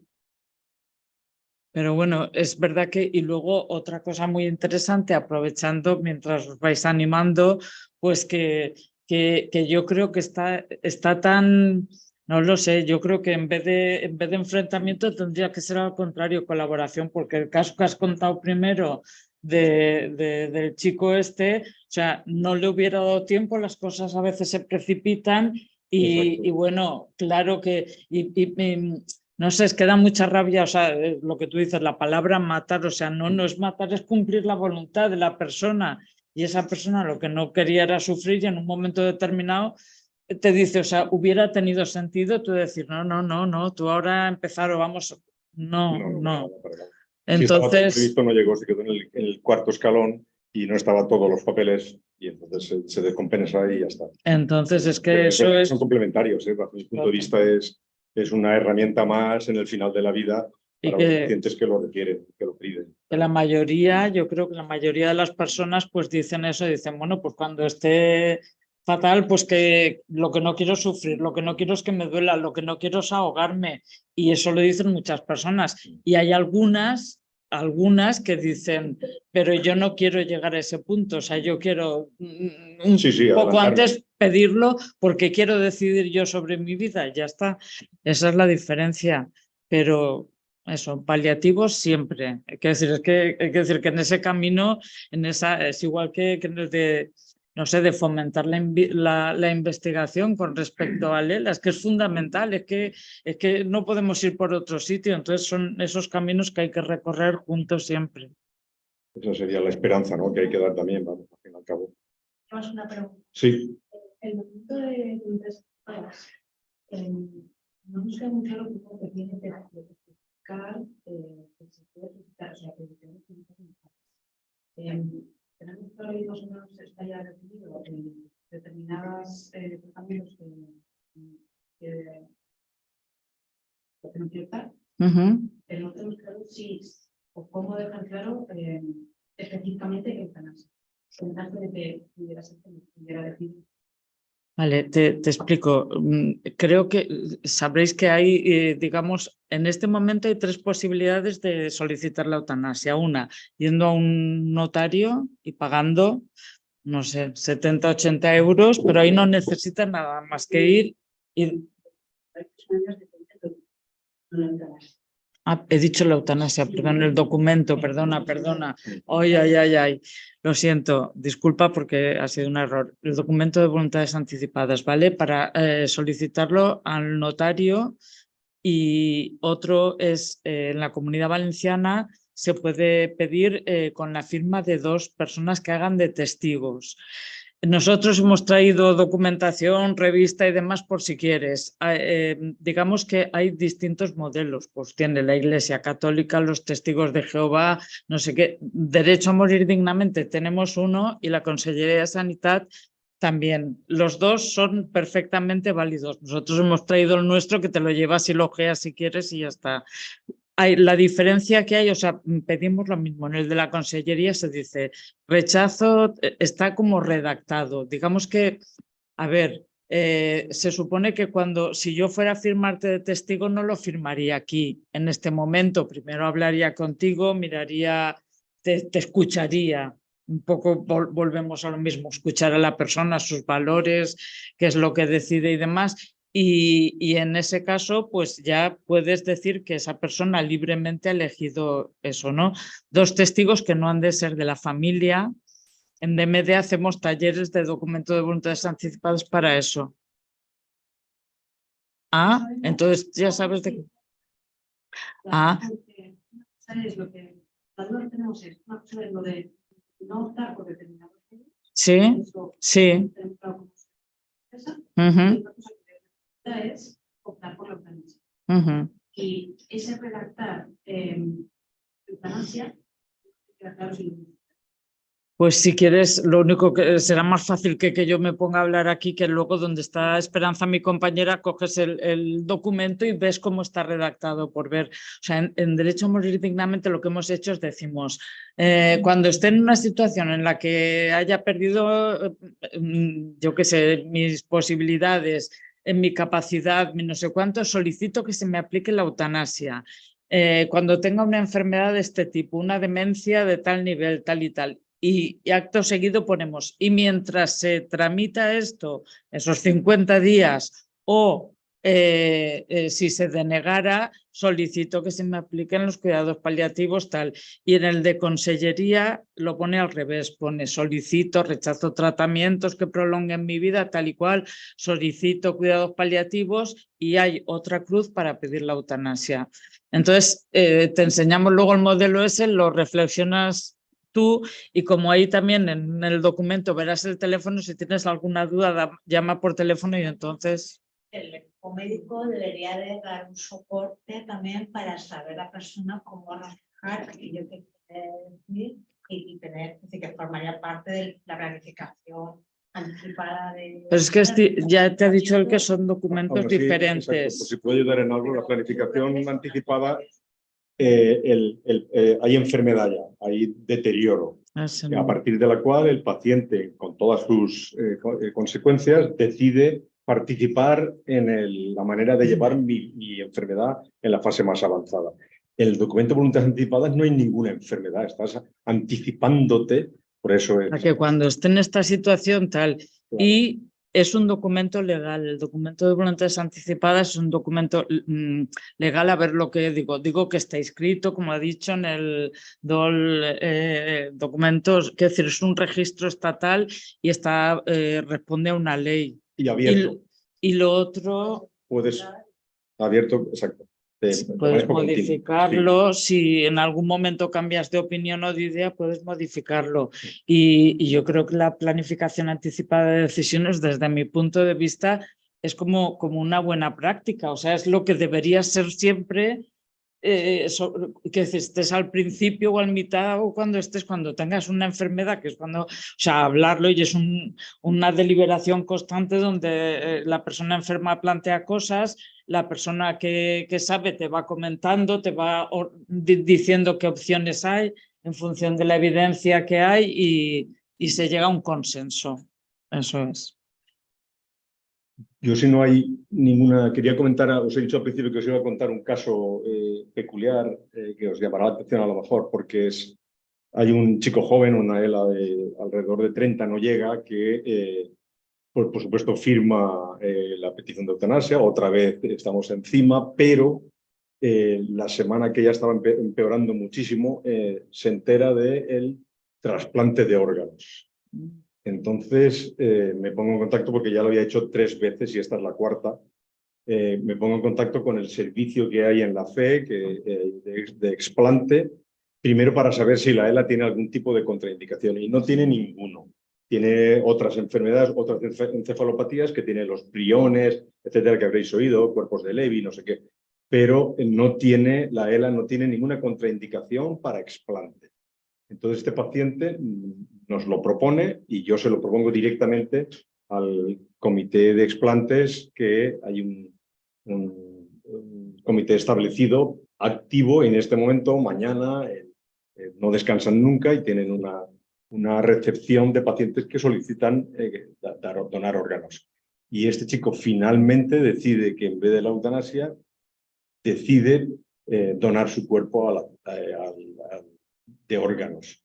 Y no solo decide eso, sino decide para estudio, que también... Eso ya es más complicado, eso hay que hacer más cosas, claro, no con el pero anatómico forense. la familia, lo que nos cuenta luego, que esto no lo ha dicho, que una de las cosas que mejor han hecho, y mira que la ELA llevaba 4 años o 5 de recorrido, o lo que fuera, lo mejor que ha hecho es ser donante de órganos, porque les deja una tranquilidad dentro especial, ¿no? Entonces simplemente era con decir eso, que existe y que este paciente lo consiguió. Y entiendo que no puede haber eutanasia y a su vez donación de órganos. claro, Sí, es que sabes qué pasa, que ahí haces una... Si lo haces en el hospital, Claro, sí. hay que derivar al hospital obligatorio y entras a una sala específica donde inicias la sedación para entrar en quirófano, que por cierto entra hasta quirófano el familiar que lo decida. Podría decidir morir y decir, quiero que mis órganos. Exactamente, hacen la asistolia,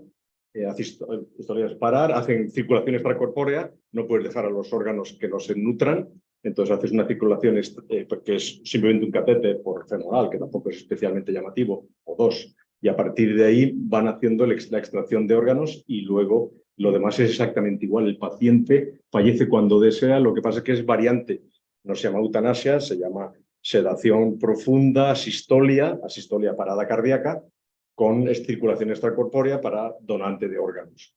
Pero Se llama- registra como eutanasia. Se registra como Y eutanasia. se registra como eutanasia. Exacto. De hecho, entras al la ONT, están registradas las eutanasias que tal. Y hay que decir, como a ver si tal, que el porcentaje más alto en este momento de patologías que deciden hacer eutanasia con donación de órganos son las personas afectadas de ELA. Las personas con ELA en este momento son el grupo mayoritario de eutanasia con donación de órganos, lo cual supone lo que eso supone de generosidad. A pesar de tener una situación tan delicada como la que es, nosotros hemos tenido, nuestro hermano falleció de ELA hace 4 años, pero en este momento está muy extendida, y la ONT ha hecho un programa estupendo, y en la FE y en otros hospitales, pero se registra como eutanasia. Nosotros estamos ya con 3 casos, 3 de lo mismo. Contabilizado como... La unidad de la FEA se pionera en España. Sí. Es donde poder hacer la donación de órganos. Sí, lo que sería difícil sería si una persona decide la eutanasia en el domicilio, porque para hacer el trasplante y la donación y todo eso ya es otra cosa. Claro. No, que además es muy complejo, porque se podría sedar al máximo, pero no sería lo que pides. Vale. Sí, mi pregunta es, ¿la ley de la eutanasia es realmente sólida como para luego poder ser derogada por el gobierno tal cual? Y me refiero que como ley toda puede ser derogada, no, porque no hablo de porcentajes. El Partido Popular en un 66% es la que no garantiza nada. Que puede ser derogada. Puede ser derogada. No es una ley 100% sólida, ¿no? digamos que hasta ahora, es que no me atrevo a decir nada, hasta ahora teníamos un poco, sabíamos que había un recurso de inconstitucionalidad planteado por Vox y otro por el Partido Popular. El más sólido, el que era más amplio, recogía más cosas, era el de Vox, que es el que se ha respondido ya desde el Tribunal Constitucional. Entonces, los juristas de la asociación que conocemos y trabajan y conocen leyes en Alemania, no sé dónde, dicen que es difícil, pero ya te digo yo que se atreven a todo, se pueden atrever a todo. Que viene existenciales. Si yo hago mi certificado de voluntades antes de que se derogue, prevalece o se deroga y eso es paja. Es decir, yo puedo hacer mi certificado de voluntades, ¿no? Sí. La eutanasia, pero yo creo que pasaría como ahora, como igual que estoy diciendo ahora, que quien no lo ha puesto, que lo modifique y que lo ponga, pasaría igual si tú lo hubieras puesto, pero fuera ilegal en España contra la legislación vigente, no puede ir, no se puede ir. El tiempo legal se ha aprobado que no. Ya, pero sí. A ver, en el Estado español el proceso más lento, más largo, más difícil, no se ha dado ninguno, de derogación de una ley es después de que el Constitucional lo haya avalado. Entonces, los que estamos a favor de la eutanasia, los que estamos con la ley, hemos tenido la suerte de que el Tribunal se haya pronunciado en contra del recurso interpuesto. Entonces, como ha dicho María José, no hay nada imposible. Pero no hay un caso de una ley después de que el Constitucional la haya declarado constitucional, porque una cosa es derogar una ley y otra cosa es cuando se hace un recurso de esa ley y se dice que no es constitucional, que es el máximo nivel. Entonces, cuando después de ese recurso el Tribunal Constitucional dice, no señor, no señor, señora, esta ley es constitucional. Eso es, toco madera, eso es prácticamente imposible.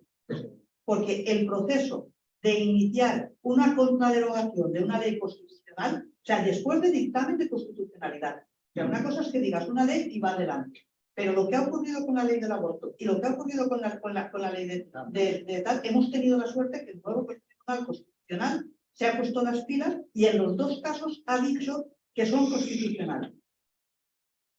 Y más ahora. Es decir, que esa es la situación. Entonces, siempre puede darse una situación nueva, pero no se ha dado hasta ahora, ¿eh? Y desde luego estaríamos hablando de años de proceso y porque la han declarado constitucional, ¿eh? Es un matiz. No sé, los resquicios que puedan quedar ahí jurídicos, pero... De hecho, contra eso no se ha actuado porque no hay. Mejor. ¿Una pregunta? Hay una pregunta que nos hace. Ay, eso no. Están aquí. Claro. Las preguntas quiero entender que en los dos cuadros eliges bien la opción de retirar las medidas de soporte vital y la otra opción es directamente pedir la eutanasia o las dos opciones no pueden ser. Vuélvelo a decir. Ya. Yo creo que puedes poner una, o sea, en el documento de consellería puedes pedir una cosa y no pedir la eutanasia. Puedes pedir, solicito que no se me apliquen medidas de soporte vital. El desarrollo que pone, solicito cuidados paliativos para favorecer tal, y luego tienes la opción de la eutanasia. Entonces, sí, o sea, o se cumple primero, estás fatal, y cuidados paliativos, y en el momento que estés en esa situación de nada, que se pueda poner en marcha la eutanasia o la eutanasia, pero sí que puedes poner las dos cruces o una. Sí. Bueno, soy Paco Sanz, soy el director médico en funciones del hospital y soy neumólogo también, y yo antes que la doctora Yuk llevaba la consulta de ELA, ya, bueno, va pasando el tiempo, ya hace años que no la llevo, y también he trabajado con pacientes y incluso les informaba de la existencia de Adela, ¿no? Porque yo sí que me creo esto de las asociaciones de pacientes, ¿no? De los colectivos, y sí que creo que ciertas enfermedades, y sobre todo enfermedades como la ELA, el grupo lo es todo. Y los grupos de apoyo donde uno se siente identificado y donde encuentra con gente con sensibilidades similares, pues es un gran soporte, ¿no? Luego me parece fascinante, ¿no? El tema que habéis elegido, ¿no? Para la jornada de esta tarde. No estamos hablando de formas de nutrición y terapias ventilatorias, ¿no? Estamos hablando directamente de eutanasia, estamos hablando directamente de un planteamiento que muchas personas, incluso personas con enfermedades crónicas o otro tipo de enfermedades, no se plantean o no se les pasa por la cabeza. En una asociación de pacientes de cáncer, esto es seguro que no se habla. Y en una asociación de artritis reumatoide avanzada, tampoco, ¿no? Quizás ellos no lo piensan tanto, ¿no? A lo mejor es que la ELA sí que da tiempo un poco para reflexionar sobre el final de la vida y el poder tener un poco, cierta medida, la cabeza clara para tomar este tipo de decisiones, quien quiera tomarla y cuando tenga que ser, ¿no? Estábamos avanzando, ¿no? Ahora a ver qué pasa con la ley de la ELA, ¿no? Supongo que se retomará. Pasa que, claro, no se imputará meses bueno, depende, ¿no? Pero puede llevar meses otra vez de rearranque, ¿no? Porque estas cosas que van a ser cosas ganadas no pueden dejar de hacerse, no le cabe en la cabeza a nadie. Y bueno, y agradeceros que hayáis elegido al Hospital General porque, bueno, yo siempre lo he considerado para todos, pues que esto es una casa abierta, ¿no? Nosotros siempre cuento la misma historia, de aquí para allá están los enfermos, donde, bueno, están ahí y hay gente que les cuida y les cuidamos y tal, pero para acá están los pacientes, los estudiantes, la zona de formación, ¿no? La zona que tenemos que aprovechar un poco para generar otro tipo de salud. Ahí curamos a gente, aquí generamos otro tipo de salud mediante el conocimiento, la discusión, las experiencias y todo. Y eso, muchísimas gracias. Sois vecinos, podéis venir cuando queráis, ¿vale? Y gracias por estar aquí. Muchas gracias. A ti. Vale.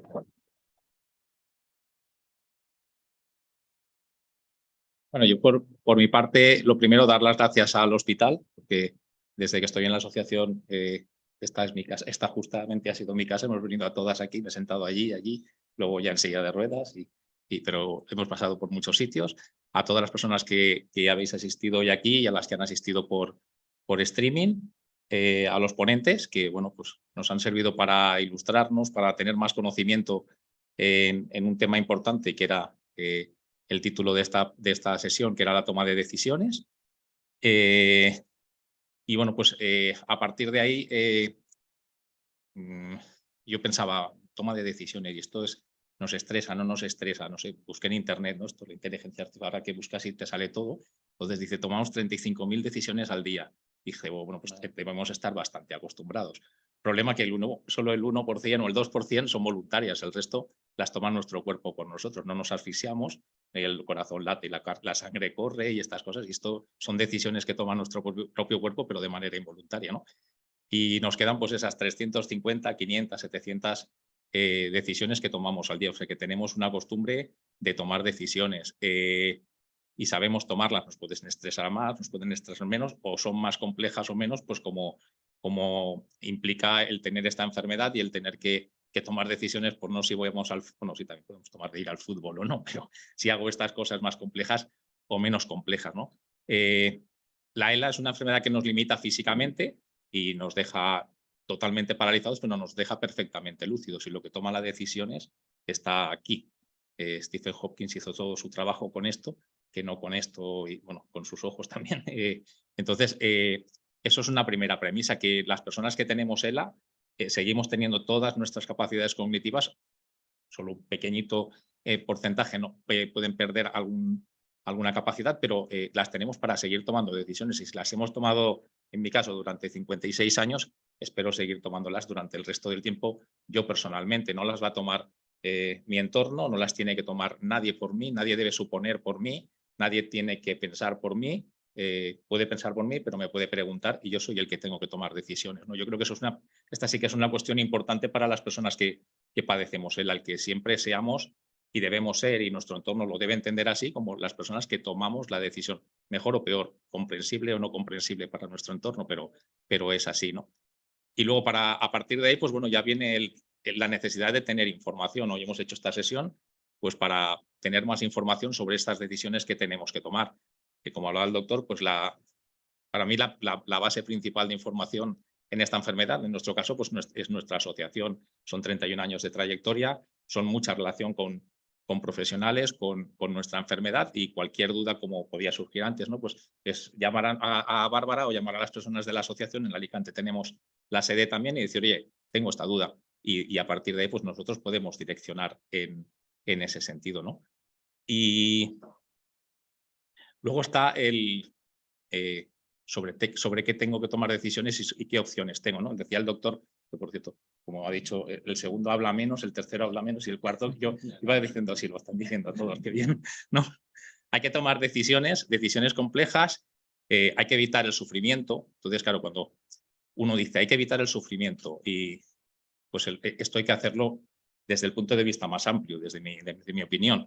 Y evitar el sufrimiento no es evitar que una persona esté enferma, no solo es evitar que una persona que está enferma no quiera seguir estando enferma y quiera dejarlo, sino que una persona que está enferma y quiere continuar viviendo, continúe viviendo. Por ejemplo, hoy en la sanidad española y en diversas comunidades, si tienes que hacer una traqueostomía y no tienes ingresos o no tienes entorno familiar que pueda permitirte cumplir con las necesidades que implica tener una traqueostomía, no se te hace. Entonces, esto posiblemente no sea evitar el sufrimiento, y no es tener más medios, es tener menos medios, ¿no?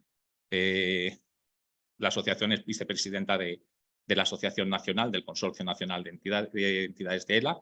Hemos estado reunidos con los ministros. Me acuerdo de una de las reuniones, pues, que una de las enfermas, Esther, pues les explicaba a los ministros que es una persona joven, que tiene 3 hijos, que tiene su mayor ilusión en la vida es seguir en la vida, porque además ha dicho la doctora, es lo mejor que tenemos, o lo más valioso que tenemos, ¿no?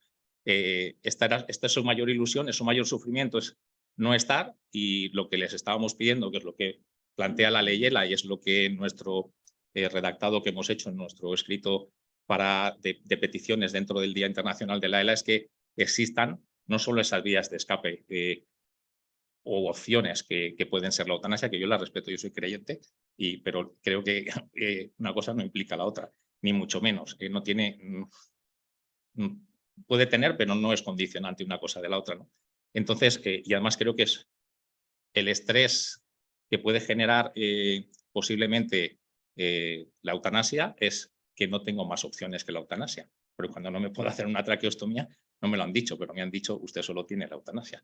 Me lo están diciendo implícitamente. Entonces, esto es, yo creo que ahí es donde tenemos que avanzar. Nos hubiera encantado tener un tercer ponente que explicara que la ley ya estaba en marcha y todo lo que implicaba para las personas que quieran seguir viviendo esas coberturas que pueden tener para llevar la enfermedad adelante. Y creo que ese es el paso siguiente que tenemos que dar. Ahora empieza otra legislatura. Desde el consorcio y desde la asociación, pues seguiremos luchando, y creo que todos en conjunto, los que estamos aquí, los que queremos seguir viviendo, pues tenemos una línea a trabajar, un esfuerzo a realizar para conseguir que realmente tengamos lo que necesitamos, y es todas las oportunidades para elegir lo que queramos, y así se elige mucho mejor. Cuando uno elige, a veces es un conflicto entre elegir entre 20 modelos de zapatos, dices, me llevaría 5, ¿no? Dices, vale la pena tener 2 y así me llevo 1, pero sí que es verdad que contra más opciones tiene una persona de elegir, más fácil que la opción que se le presta esté enfocada y alineada con lo que él está esperando o ella está esperando. Si solo tenemos esta, pues no sé, es que ayer me hacían una entrevista también en el Levante y a la chica le decía, tenemos infinitas opciones. Tenemos la eutanasia, la muerte asistida, la eutanasia, la muerte asistida. Entonces se empezó a reír y le dije, bueno, es que te puedo estar repitiendo infinitas veces, pero no tenemos otra, por desgracia. Entonces yo creo que eso es un punto a trabajar, porque con ELA se vive. Sinceramente, decía el doctor, me alegra que habléis de esto, ¿no? Cuando entré en la asociación le decía a Bárbara, solo nos llaman. De hecho, nos invitaron al Colegio de Psicólogos también a hablar de eutanasia. Yo digo, pero aquí no hablan de vida. Es que solo nos ven, que mal nos ven. Sí que es verdad que es una enfermedad que te pone una fecha de caducidad, que te la pone, vamos, todos sabemos que lo único que lleva implícito la vida es la muerte, es lo único implícito. Puede ser alto, bajo, rubio, moreno, guapo, feo, rico, pobre. Pero todo lo demás es, entonces, pero no sé, debe haber esas opciones para poder no sé, no solo hablar de esto, sino poder decir, quiero tener esta enfermedad y quiero llevarla adelante y poderla sobrevivir. Y tenemos muestras aquí en la Comunidad Valenciana, tenemos personas diagnosticadas con 30 que tienen 35, como Fran Vivó, esta chica que les digo, Esther, Noemí, Jorge Murillo, que estoy diagnosticado con 30 y tiene 37, lleva tráqueo, lleva PEG, Jordi Sabaté con tráqueo y con PEG, son chavales jóvenes, o sea que dicen, no, es que esta gente joven le diría que tiene posibilidades de vida y que esto no es una forma de vida, pueden decir, no, estos no van a querer, no, es que son gente joven y quieren vivir así. Y el que tiene tráqueo y el que tiene PEG, si tiene los cuidados, de ELA no se muere, porque ni se va a ahogar, ni se va a atragantar, ni se va a asfixiar. Entonces, te mueres de otra cosa, pero de ELA no te mueres, ¿no? Y bueno, pues nada, solo intentaremos seguir trabajando, creo que es el trabajo de todos, como asociación, porque esas otras oportunidades, esas otras opciones existan y podamos ser muchos más. Gracias.